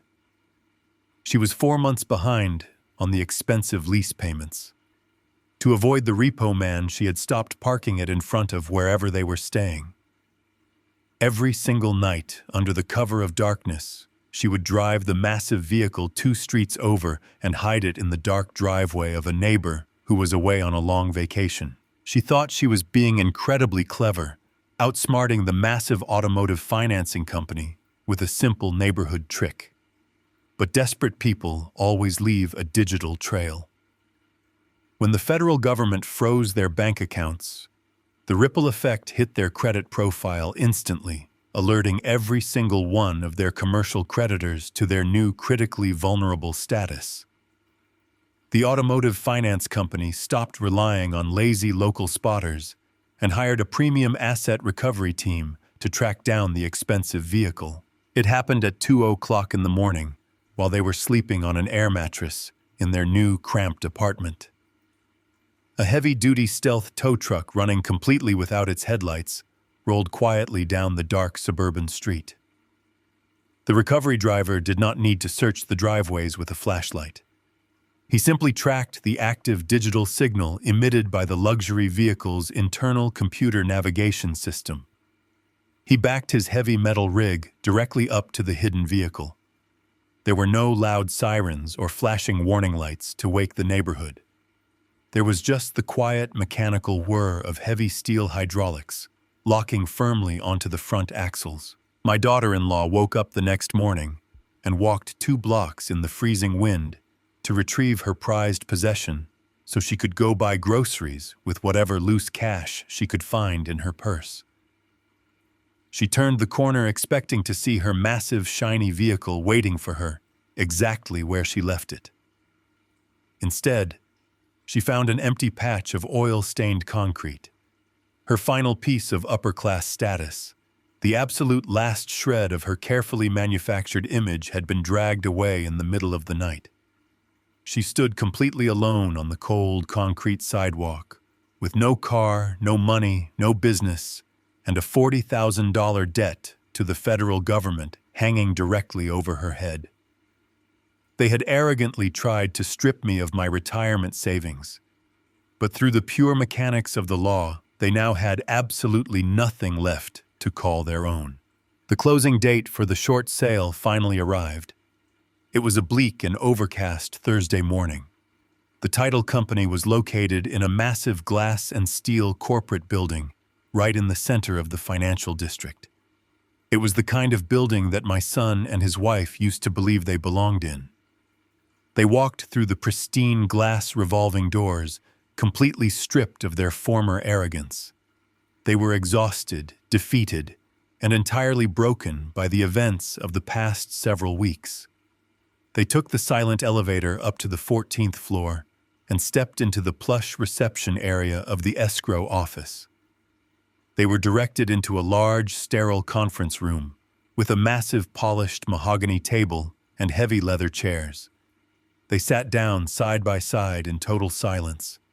They were just waiting for the nightmare to officially end. They were waiting for the faceless corporate representative from Apex Holdings to walk into the room, hand over the final release papers, and formally take ownership of their ruined house. They stared at the thick stack of legal documents sitting in the center of the mahogany table. The papers were neatly organized with small colored sticky notes, indicating exactly where they needed to sign their rights away. In their minds, the corporate buyer was probably going to be a junior lawyer in a sharp suit, or a wealthy anonymous real estate investor who bought distressed properties in bulk. They just wanted the stranger to arrive so they could sign the dotted line and walk away from the toxic property that had destroyed their lives. They did not speak to each other. The tension between them was thick and suffocating. The escrow officer, a stern woman with perfectly styled hair and thick-framed glasses, sat at the head of the table organizing her own files. She checked her silver wristwatch and noted that the buyer was scheduled to arrive at any moment. Exactly at 10 o'clock in the morning, the heavy oak door of the conference room clicked open. I stepped into the room. I was not wearing a tailored business suit or carrying an expensive leather briefcase. I was wearing my favorite worn denim jacket, a faded flannel shirt, and my heavy leather work boots. I was holding my old, battered steel thermos full of hot black coffee. The heavy thud of my boots on the premium carpet was the only sound in the room. My son looked up from the table. His eyes went wide with absolute shock.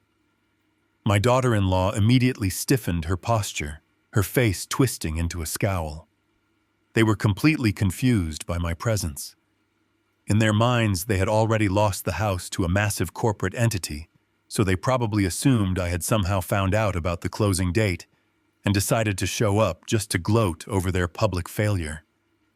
They thought I was just there to rub salt in their wounds.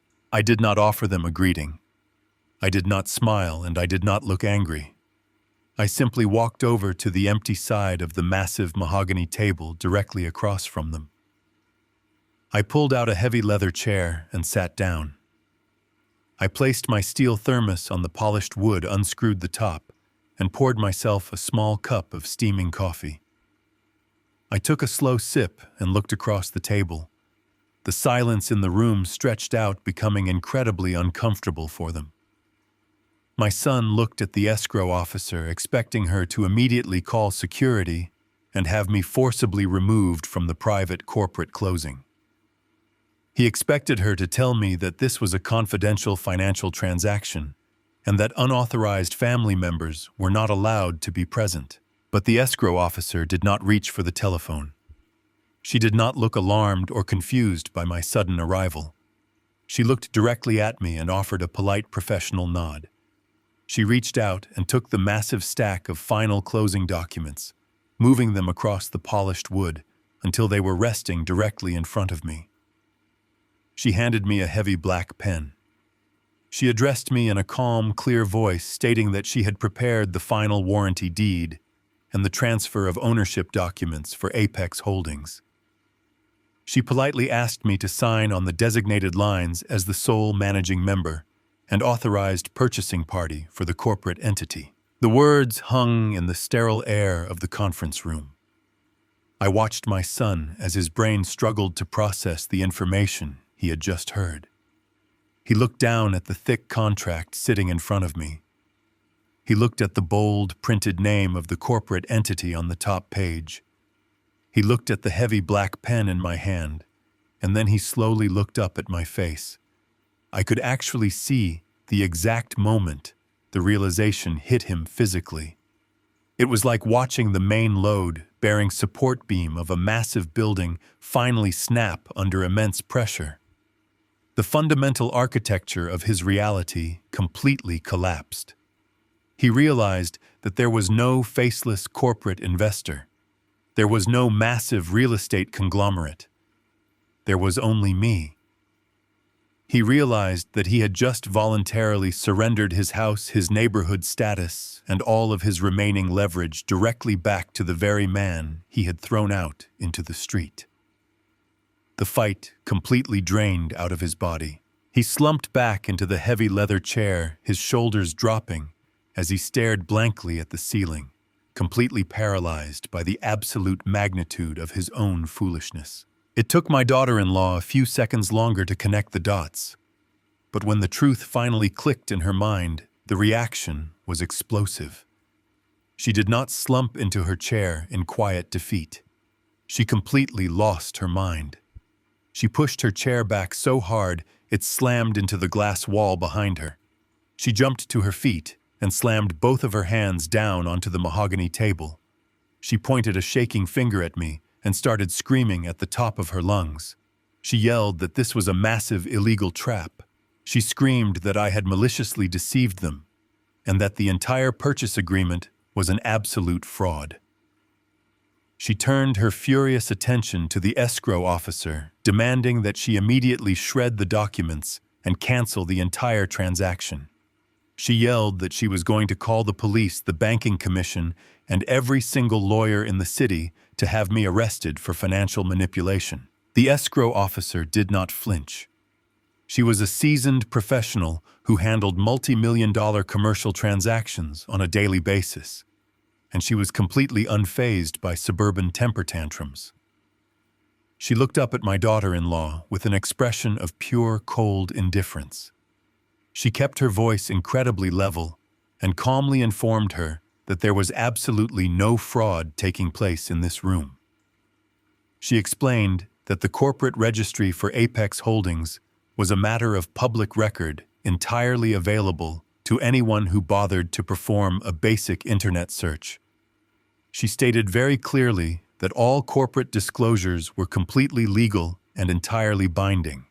She reminded my daughter-in-law that she and her husband had willingly reviewed the purchase agreement and had voluntarily signed away their equity rights without conducting any due diligence whatsoever.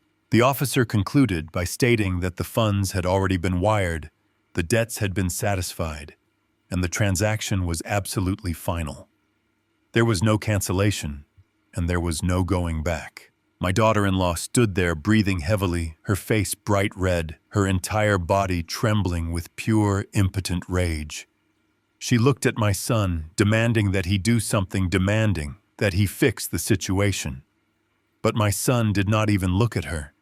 He just kept staring blankly at the ceiling, completely destroyed. I ignored her screaming completely. I picked up the heavy black pen. I turned my attention to the stack of legal documents.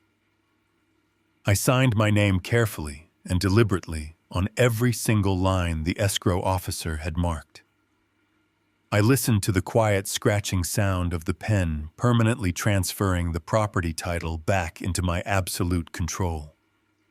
When I finished the last page, I stacked the papers neatly and slid them back across the table to the officer. I thanked her for her excellent professional service and took another slow sip of my coffee.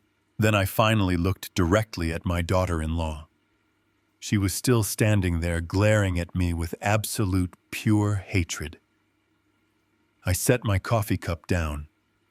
I kept my voice perfectly calm and completely devoid of any anger or malice.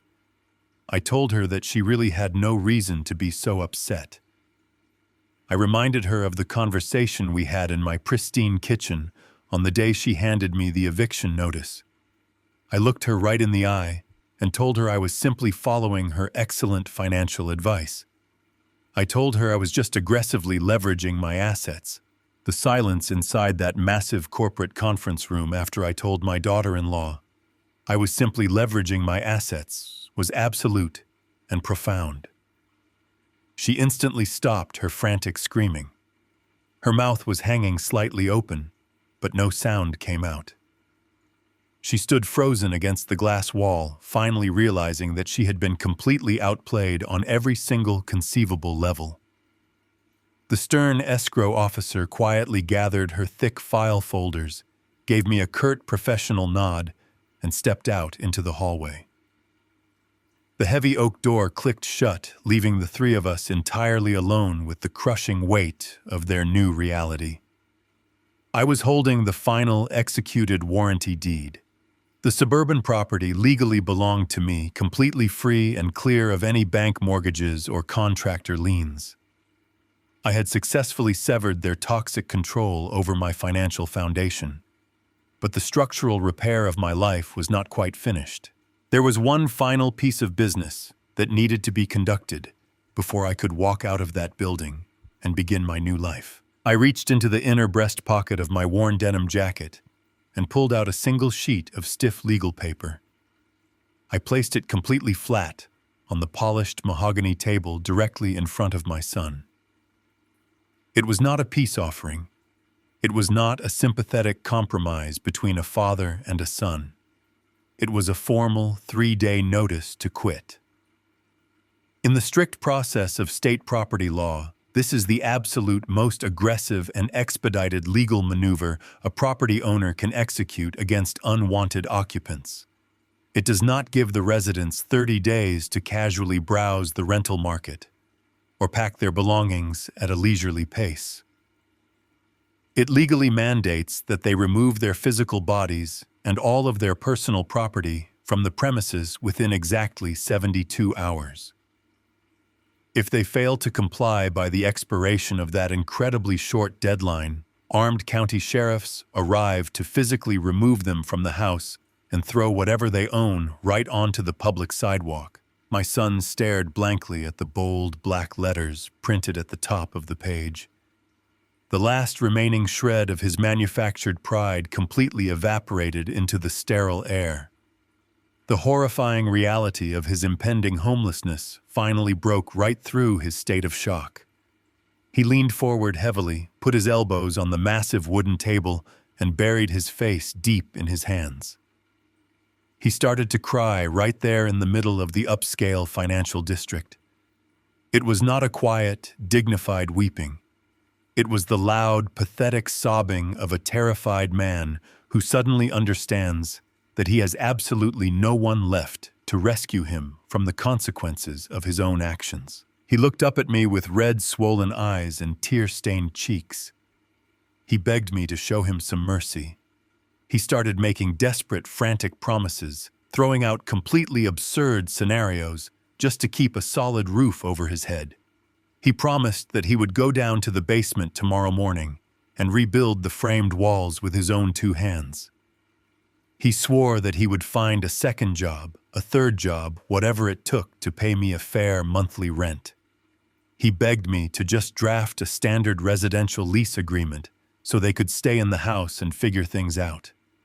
He pleaded with me to remember that we were family and that putting them out on the street in the freezing rain was just too cruel to endure. I listened to his desperate begging without interrupting him for a single second. I let him completely empty his lungs of all his pathetic excuses. When he finally stopped pleading and just sat there gasping for air, I reached into the front pocket of my faded flannel shirt. I pulled out the exact same piece of paper that his wife had aggressively slid across the marble kitchen island weeks prior. I slowly unfolded the residential lease agreement she had originally drafted. The paper was still creased perfectly from where I had folded it on the very day they threw me out into the cold. I placed her printed lease directly on top of the severe eviction notice. I slid both documents across the polished wood until they rested right against his trembling hands. I looked at him and told him that I completely agreed with his proposal to sign a lease. I pointed to the bold numbers his wife had arrogantly typed into the document. I reminded him that she had valued my small, unfinished basement room at $2,500 a month. I told him that since they now wanted to rent the entire upper 2 floors of the pristine suburban house, the current market rate had significantly increased. I kept my voice incredibly steady and completely devoid of emotion as I dictated the new terms of their survival. I told him the monthly rent was now exactly $3,500. I stated that just like any standard premium property management company, I required the first and last month's rent paid entirely up front in certified bank funds. But I did not stop there. I reminded him of the absolute reckless destruction they had caused to the lower level of my property when they chased her foolish fitness dreams. I told him I also required a mandatory $10,000 security deposit to cover the massive structural damage and the exposed broken plumbing they had abandoned in my basement. I calculated the total sum allowed so there would be absolutely no misunderstanding. I told him I needed exactly $17,000 in pure liquid cash handed to me by tomorrow morning, or the 3-day eviction notice would be immediately and ruthlessly enforced by the local authorities. My son stared at the 2 pieces of paper, his face turning completely pale. My daughter-in-law looked like she was going to be physically sick right there on the expensive carpet. They both fully understood the brutal, inescapable reality of their situation. Because of the massive canceled debt I had filed and the subsequent tax bomb they had inadvertently triggered, their entire financial existence was currently frozen solid by the federal government. They could not access a single checking account. They could not draw from their depleted credit cards or tap into any emergency savings. They did not have $17,000. They did not even have $17 to buy a warm meal on the way home. The terms I laid out on that mahogany table were mathematically impossible for them to meet, and every single person in that room knew it with absolute certainty. With the federal tax levy completely crushing their accounts, they could not even afford to rent the cheapest motel room on the local highway. They were completely and utterly destitute. They had used contracts and financial leverage as weapons to destroy my peaceful retirement, and now those exact same weapons had been turned back around to completely obliterate their entire lives. My son looked down at his empty, shaking hands, whispering into the quiet room that they had nowhere to go. I did not offer any helpful suggestions or false words of comfort. I had spent years warning them about the catastrophic dangers of their arrogance, and they chose to silence me and throw me away. I pulled back the sleeve of my denim jacket and looked down on it my simple analog wristwatch. I watched the small second hand sweep methodically across the dial. I looked up at the 2 of them sitting there, entirely broken, in the absolute ruins of their own making. I told them the clock on their legal eviction officially started at midnight tonight. I told them they had exactly 72 hours to gather whatever cheap belongings they could carry and completely vacate my property forever. I picked up my steel thermos full of hot coffee, turned my back on them, and walked straight toward the exit. I did not look back as the heavy oak door clicked firmly shut behind me, permanently sealing their fate and ending my obligations to them once and for all. Exactly 72 hours after I walked out of that massive corporate conference room, I drove my old pickup truck back into the upscale suburban neighborhood. It was early Sunday morning, and the sky was a bruised, heavy gray. A cold, relentless rain was falling from the heavy clouds, washing away the last remaining dead leaves of autumn and turning the perfectly manicured, pristine lawns into muddy, swampy hazards. I parked my truck right across the street from the house, cutting the engine and rolling down my window just a fraction of an inch to let the freezing, damp air inside the cab.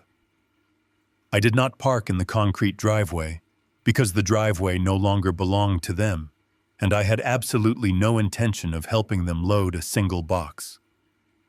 I sat quietly in the driver's seat, gripping the worn leather steering wheel, and simply watched the final phase of my structural demolition complete itself. There was no massive premium moving van parked in front of the house. There were no professional movers in matching branded uniforms, carefully wrapping expensive furniture in thick padded blankets. Because the federal government had completely frozen all of their checking and savings accounts with an administrative tax levy, they could not even afford to purchase basic cardboard moving boxes from the local hardware store. They were completely reduced to using thin, black plastic garbage bags to transport their entire lives. I watched my son trudge out of the heavy front door, carrying 2 overstuffed trash bags slung over his shoulders. The cold rain pelted his face and soaked right through his cheap, thin cotton jacket. He walked heavily toward a rusted, older model sedan parked violently close to the curb. It was a terrible vehicle he had clearly borrowed from a sympathetic coworker because his wife's massive luxury sport utility vehicle had been aggressively repossessed in the middle of the night. He opened the rusted trunk and desperately shoved the wet plastic bags inside, fighting against the limited space. A few moments later, my daughter-in-law emerged from the house. She was completely unrecognizable from the arrogant, commanding woman who had slammed her silver laptop onto my marble kitchen island and demanded my life savings. Her expensive athletic wear was entirely soaked and covered in thick brown mud from slipping on the wet concrete steps. She was dragging a massive black garbage bag behind her, unable to physically lift it. The thin, cheap plastic caught on a sharp piece of decorative landscaping stone bordering the driveway and tore violently open down the middle. A massive pile of her premium designer clothing spilled out directly into the freezing mud and standing water. Silk blouses and expensive tailored cashmere sweaters were instantly ruined by the dirty suburban runoff. She dropped to her bare knees in the pouring rain, frantically trying to scoop the ruined garments back into the torn plastic bag. She was openly sobbing, her shoulders shaking uncontrollably in the cold wind. But the tragic sound of her crying was completely drowned out by the steady, indifferent rhythm of the heavy rain hitting the pavement. They were not suffering in private. In an affluent, quiet, suburban neighborhood, a sudden, chaotic move on a Sunday morning is a massive public spectacle. I looked up and down the long street. The wealthy neighbors who my daughter-in-law had spent years desperately trying to impress were standing on their covered front porches, holding warm mugs of coffee, watching the entire unmitigated disaster unfold. They were whispering to each other, pointing discreetly at the torn garbage bags, the ruined clothes, and the rusted, borrowed car. My daughter-in-law looked up from the mud and saw the wealthy woman from directly across the street, staring right at her with an expression of pure pity mixed with absolute disgust. The final shred of her carefully manufactured high society image died right there on the wet pavement. She realized in that terrible moment that she would never be welcomed back into this exclusive world. She was officially a complete outcast, humiliated in front of the exact audience she had sacrificed everything to conquer. My son walked back over to her and pulled her up by her arm. He did not yell at her. He did not offer any comforting words or false promises about the future. The brutal psychological exhaustion of the last few weeks had completely drained him of any remaining emotional capacity. He just kicked the ruined, muddy clothes to the side of the wet driveway and led her toward the passenger side of the rusted sedan. There was no grand screaming match on the front lawn. There were no final dramatic apologies or bitter, violent threats hurled in my direction. There was just the cold, mechanical reality of a legally binding eviction contract running its absolute course. They got into the small car and slammed the thin metal doors shut. My son turned the key, and the old engine sputtered loudly before finally catching. He put the car in gear and pulled away from the curb. The trunk and the back seat were so heavily overloaded with wet garbage bags that the rear suspension completely bottomed out. I watched the metal rear bumper physically scrape against the wet asphalt, sending a small shower of orange sparks into the rain as they drove out of the neighborhood and completely out of my life forever. I waited until the red taillights of their borrowed car disappeared completely around the far corner. I stepped out of my truck and walked slowly across the wet street. I walked up the long concrete driveway, completely ignoring the torn plastic and the ruined, muddy clothes they had abandoned near the landscaping stones. I climbed the front steps and pulled my heavy brass key out of my denim jacket pocket. I slid the metal into the deadbolt and turned it, feeling the solid, incredibly satisfying mechanical click of absolute ownership. I pushed the heavy wooden front door open and stepped inside the house. The interior was completely silent. It was entirely empty of their arrogant presence, their fake, condescending smiles, and their toxic, endless entitlement. I wiped my wet, heavy work boots on the entryway mat and walked directly down the main hallway. The air inside felt completely different now. The suffocating pressure that had lived in the walls for 3 years was entirely gone. I opened the door leading down to the basement and stood at the top of the wooden stairs, looking down at the cold, dark destruction they had caused. I saw the shattered drywall, the broken copper pipes, and the exposed concrete foundation, but I did not feel overwhelmed by the massive mess they had left behind. I felt the deep, familiar satisfaction of a veteran structural contractor staring at a completely blank canvas. I reached into my pocket and pulled out my cell phone. I dialed the private direct number of my old construction foreman, a man I had trusted with my life on high-steel commercial projects for over 20 years. He answered on the very first ring. I did not bother with pleasantries. I told him to gather his absolute best framing and plumbing crew and get his heavy equipment ready for first thing tomorrow morning. I told him I had a massive basement to completely rebuild from the ground up, and this time I was going to construct it exactly the way I wanted it, without anyone ever standing in my way again. The morning after I watched my son drive his rusted car out of the neighborhood, I walked back into the empty house and made a final decision. I was absolutely not going to move my bags back down into the basement. A good structural inspector knows exactly when a building has permanently shifted its true purpose. That house was no longer a home to me. It had become nothing more than a highly volatile financial asset, and it was time to maximize its absolute yield. At precisely 7 o'clock, my old foreman pulled his heavy-duty truck into the driveway. He walked down the wooden stairs and surveyed the massive damage the previous amateur demolition crew had left behind. We did not waste any time discussing the dramatic events of the past few weeks, or the people who had caused the destruction. We simply drank our black coffee, unrolled the massive architectural blueprints across a makeshift plywood table, and got directly to work. For the next 2 solid months, I did not wear a tailored suit, and I did not sit in any sterile corporate offices. I wore my heavy leather tool belt, and I worked side by side with the men. We started by completely clearing the hazardous debris, hauling away the shattered drywall and the twisted metal that represented my daughter-in-law's failed ambition.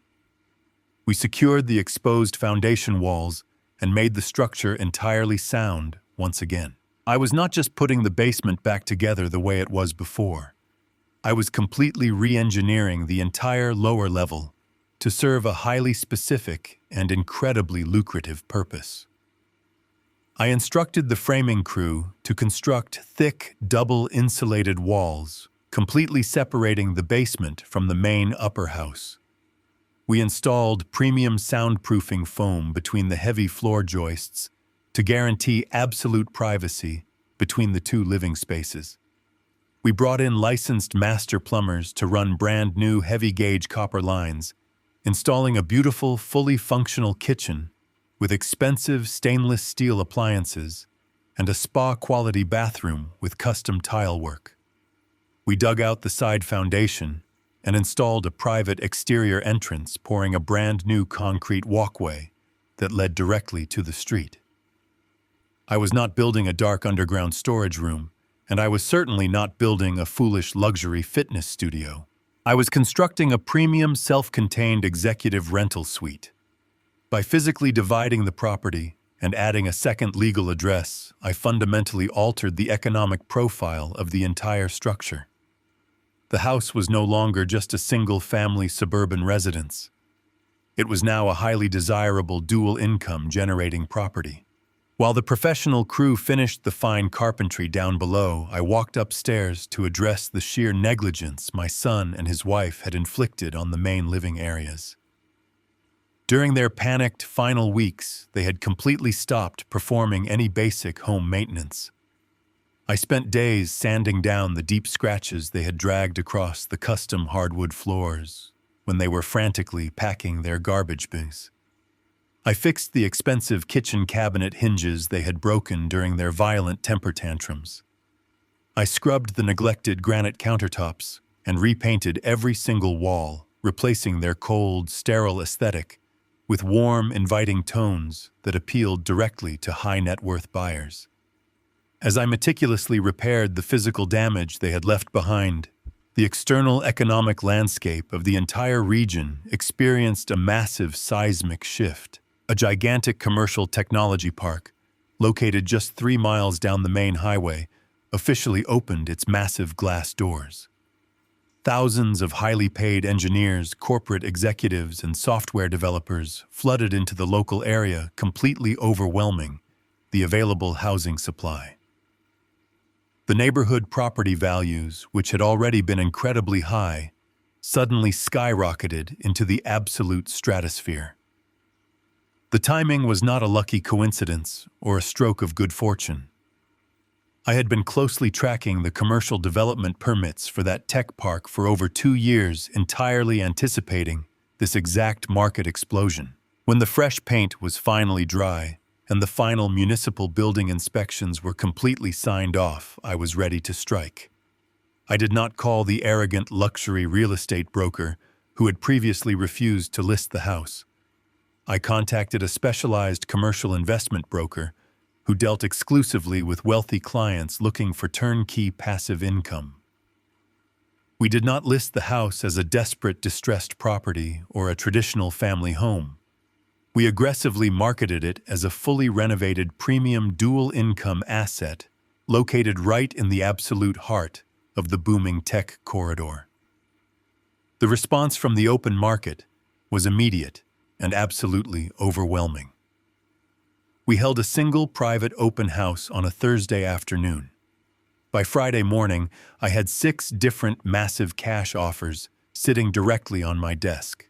The wealthy tech executives were thrown into a vicious bidding war, desperately trying to outbid each other for the sheer convenience of the location and the guaranteed rental income from the new basement suite. I let their high-priced real estate agents fight it out over the entire weekend, driving the price higher and higher with every single phone call. On Monday morning, I accepted the absolute highest offer without any contingencies. The house sold in exactly 4 days. The final closing price was an astonishing $150,000 over what the property was originally worth at its absolute peak. The closing process for this transaction was vastly different from the dark, miserable experience my son had endured in that sterile room. I sat in a brightly lit executive boardroom, surrounded by wealthy, eager investors and smiling bank representatives. I signed the final transfer documents, handing over the keys to the massive suburban house without feeling a single ounce of regret or hesitation. When the massive wire transfer finally hit my banking accounts, I executed the final brilliant phase of my financial strategy. I immediately contacted my accountant Carter to ensure the massive influx of wealth was completely protected from the federal government. Because I had legally reclaimed the property and officially lived there as my primary residence for the required amount of time prior to the eviction, I perfectly qualified for the absolute maximum federal capital gains tax exemption. The government could not touch a single penny of the massive profit. I took the entire enormous cash windfall completely tax-free. I instructed Carter to immediately wire the funds directly into my secure private trust, where it would be completely shielded from any future liabilities. I sat in my old pickup truck in the bank parking lot, looking at the final staggering balance on my digital banking application. The sheer mathematics of the victory were entirely undeniable.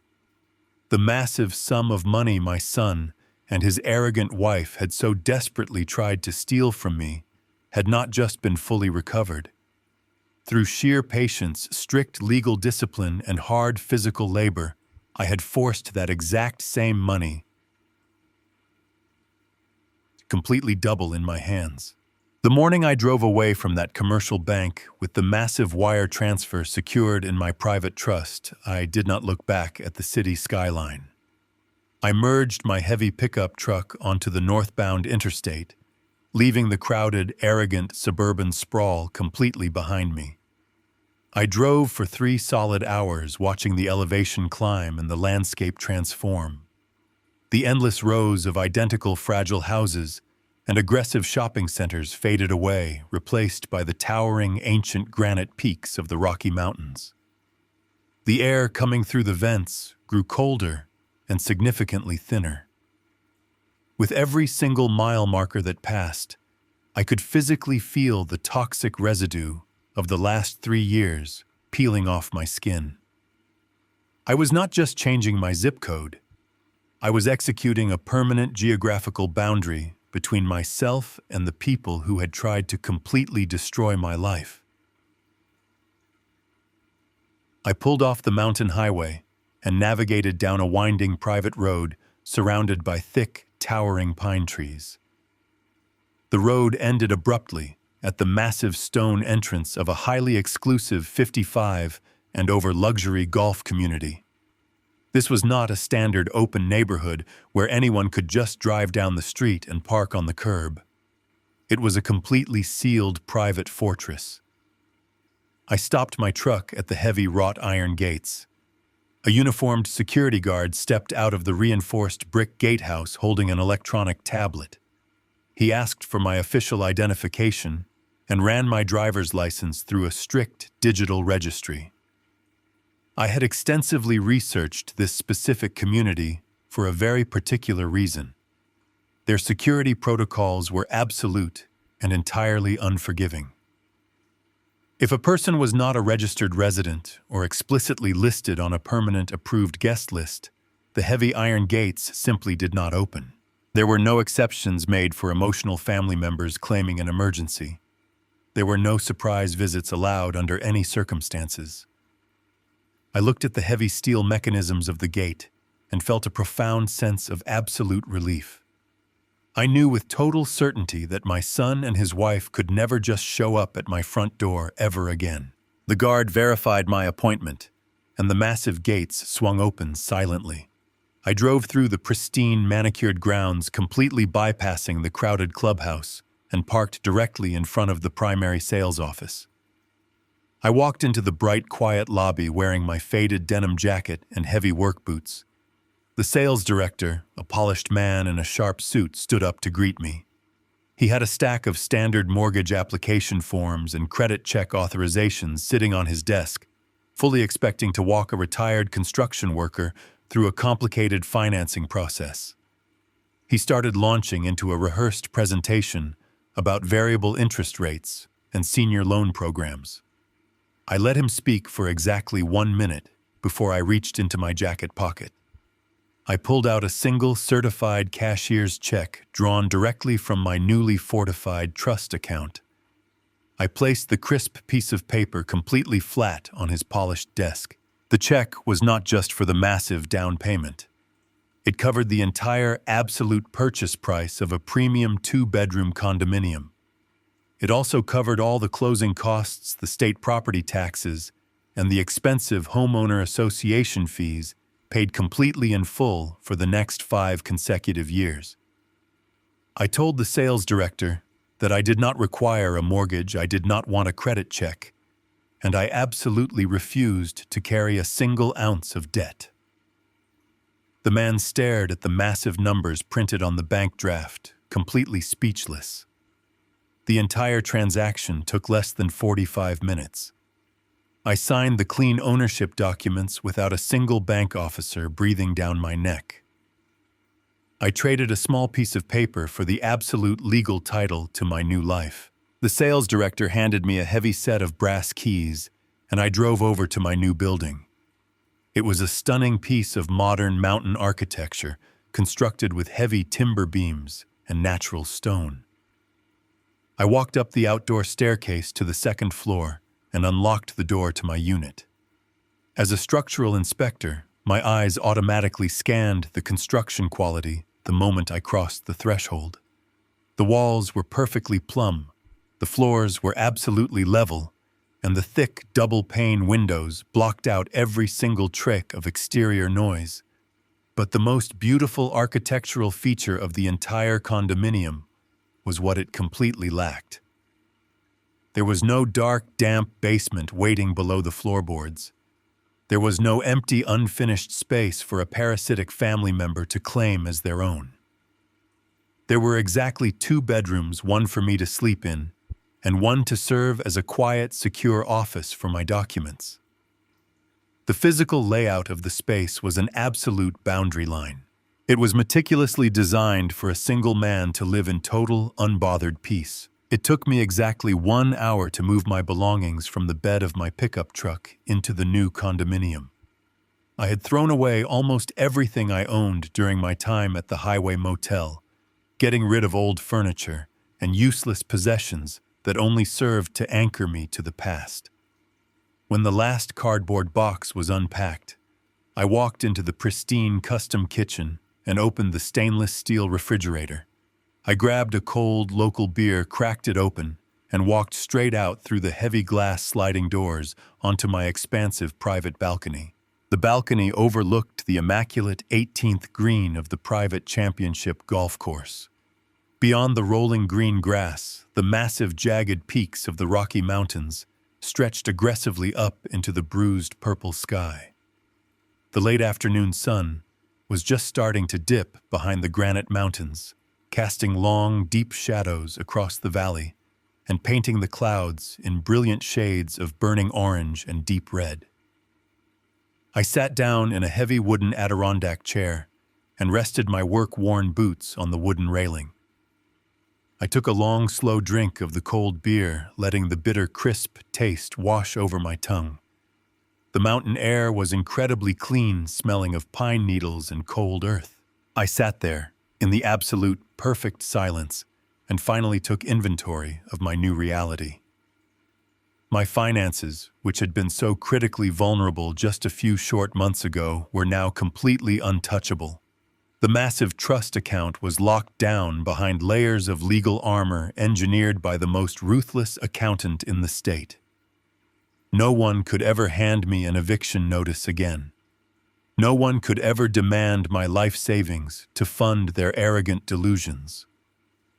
My money belonged entirely to me, and it was generating passive wealth every single day without any effort on my part. I did not have to worry about contractors destroying my property or federal tax agencies freezing my accounts. I was entirely insulated from the chaotic, disastrous consequences of my son's terrible decisions. But the greatest victory was not the massive amount of money sitting in the bank, and it was not the beautiful luxury real estate I now owned outright. The greatest victory was the profound physical change happening inside my own body. For the last 3 years, living under their roof, I had carried a heavy, suffocating knot of pure stress directly behind my ribs. I had spent every single day walking on eggshells in my own house, listening to the floorboards creak above my head, constantly anticipating the next insult, the next condescending remark, or the next outrageous financial demand. My blood pressure had been dangerously high, my sleep had been constantly interrupted, and my entire nervous system had been trapped in a permanent state of defensive preparation. As I sat on that balcony, watching the sun disappear behind the mountains, I suddenly realized that the heavy, suffocating knot in my chest was entirely gone. My breathing was slow and incredibly deep. My shoulders dropped away from my ears, relaxing for the first time in years. My time was now entirely my own. I could wake up whenever I wanted. I could travel wherever I chose, and I never had to explain my decisions to another living soul. I did not feel any lingering anger toward my son, and I did not feel any burning desire for further revenge against his arrogant wife. They had become entirely irrelevant to my existence. They were just a distant, unpleasant memory, trapped in a ruined suburban house living out the harsh, brutal consequences of their own absolute greed. I took another slow drink of my beer, closed my eyes, and let the freezing mountain wind blow right past my face, completely content in the knowledge that I had finally built a fortress they could never breach. 6 full months passed since I drove through those heavy iron gates and left my old life completely behind. Summer arrived in the Rocky Mountains, bringing long, warm days and crisp, cool evenings. I fell into a comfortable, steady routine that belonged entirely to me. I woke up early every single morning, brewed a pot of strong black coffee, and sat on my private balcony, watching the maintenance crews roll the pristine green grass of the championship golf course. There was absolutely no drama, no sudden financial emergencies, and no arrogant demands being shouted down a set of basement stairs. My physical health improved dramatically. The constant aching in my lower back disappeared, and my blood pressure dropped back down to a perfectly healthy range. I spent my days reading heavy history books, exploring the high-altitude hiking trails, and playing regular rounds of golf with a few other retired professionals I met in the community. We did not talk about our past mistakes or our ungrateful children.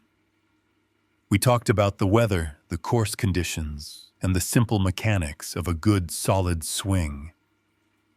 I had successfully engineered a brand new foundation for the final chapter of my life, and it was built on absolute bedrock. It was a quiet Tuesday afternoon, and I was sitting in my spacious living room with the glass balcony doors wide open, letting the fresh mountain breeze circulate through the condo. I had a soft microfiber towel and a small tin of polishing wax in my hands, carefully cleaning the steel heads of my golf clubs, preparing for a late afternoon tea time. As a former structural inspector, I treat my tools with absolute respect. I meticulously scrubbed the deep grooves of my wedges, making sure every single club was perfectly clean and ready for optimal performance. The apartment was completely silent, except for the faint, soothing sound of the wind rustling through the massive pine trees outside. I was completely relaxed, focused entirely on the simple, repetitive task in front of me. Then the sudden harsh vibration of my cell phone shattered the quiet room. The phone was resting flat on the thick glass coffee table directly in front of my chair. The heavy buzzing sound vibrated aggressively against the glass, demanding my immediate attention. I stopped wiping down my pitching wedge and looked down at the bright digital screen. The caller identification flashed a single name in bold black letters. It was Colin. It was the absolute first time he had tried to contact me since the cold, rainy morning I watched his borrowed rusted sedan scrape the pavement and drive away from my property forever. The phone kept buzzing, sliding a fraction of an inch across the smooth glass with every single intense vibration. I did not need to answer the call to know exactly what he wanted, or how utterly desperate his situation had become. My accountant Carter is a man who absolutely insists on tying up every single loose end, and he had kept a very close eye on the financial fallout of our final maneuver. Carter had called me a few weeks prior to give me a brief clinical update on the massive crater my son and his wife had driven themselves right into. After being legally evicted from the suburban house and completely locked out of the banking system by the federal tax levy, they had hit rock bottom at terminal velocity. They were currently living in a cramped, dark, one-bedroom apartment, located in a highly undesirable zip code on the industrial edge of the city. Because their credit profiles were completely destroyed by the foreclosure process and the massive active federal debt, they could not qualify for a standard residential lease anywhere else. They were forced to rent a dilapidated unit from a predatory landlord, who charged them exorbitant weekly rates payable only in pure, untraceable cash. Carter explained the brutal mechanics of their daily existence. The massive $40,000 tax bill was still aggressively accruing brutal daily penalties, and the Internal Revenue Service does not ever stop collecting. The federal government was actively garnishing a massive percentage of whatever meager wages they managed to scrape together legally, reducing their take-home pay to absolute poverty levels. My daughter-in-law, the woman who had demanded an $80,000 fitness franchise and sneered at my worn flannel shirts, was forced to take a minimum wage retail job, stocking shelves at a discount grocery store just to buy basic food. Her arrogant pride had been entirely broken by the sheer, exhausting weight of manual labor and constant financial terror. Carter told me their marriage was currently hanging by an incredibly thin thread, buckling violently under the crushing pressure of their shared poverty and massive mutual resentment. They blamed each other completely for the total loss of their upper-class lifestyle. The rusted borrowed sedan they had driven away in had eventually broken down completely, and because they could not afford to fix the blown transmission, they were now forced to ride the public bus for hours every single day. They were completely trapped in a cycle of poverty that they had entirely engineered for themselves. They had arrogantly tried to steal my safety net, and as a direct result, they had completely vaporized their own. The phone continued to vibrate relentlessly against the glass table, echoing loudly in the quiet living room. He was incredibly desperate. He was likely calling to beg for a temporary cash loan, to ask for a second chance, or to plead for some kind of fatherly mercy now that the brutal reality of the real world had finally crushed him. I looked at his name flashing brightly on the screen. I waited to feel a sudden surge of righteous anger for all the terrible things he had allowed his wife to do to me. I waited to feel a dark sense of triumphant vindication, knowing that my strategic retaliation had been completely and flawlessly successful. But I felt absolutely nothing of the sort. I did not feel a single drop of anger, and I did not feel any twisted sense of triumph. I just felt an overwhelming, profound sense of deep, peaceful detachment. I realized in that quiet moment that I was entirely free. I was no longer responsible for his terrible decisions. I was no longer the designated shock absorber for his constant failures. I realized that answering the phone would only open a heavy door that I had meticulously bolted shut. It would invite their toxic, chaotic energy right back into my clean, quiet sanctuary. If I answered, he would cry, he would beg, and he would try to drag me right back down into his drowning pool. I did not reach forward to press the red button and explicitly reject the call. Rejecting the call is an active decision, and it signals to the caller that you are sitting there holding the device, actively engaging in the ongoing conflict. I chose absolute, total inaction. I simply sat back in my comfortable leather chair, rested my hands on my lap, and let it ring. I watched the phone vibrate across the glass, completely unbothered by the frantic desperation radiating from the device. I listened to the heavy buzzing sound until the automated voicemail system finally picked up and the digital screen went totally black. The living room instantly returned to absolute perfect silence. I picked up my 7-iron from the floor, wiped down the black rubber grip with my clean towel, and placed it securely back into my golf bag.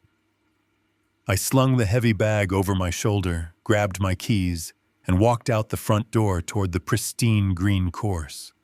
I stepped out into the bright, warm afternoon sun, breathing in the clean mountain air. The phone inside the empty apartment was finally silent, and my new life was exactly the way I wanted it. The greatest lesson I learned from this entire ordeal is that blood relation does not automatically grant someone a free pass to exploit your life.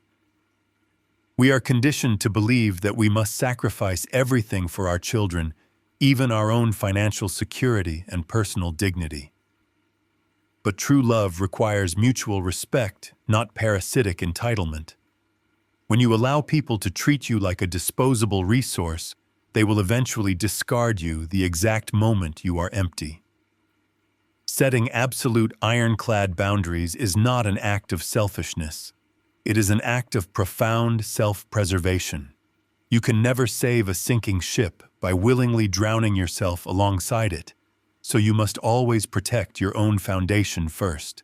If this story gave you the courage to finally stand up to the entitled people in your own life, please hit the like button, subscribe to the channel, and share your own experiences in the comments below.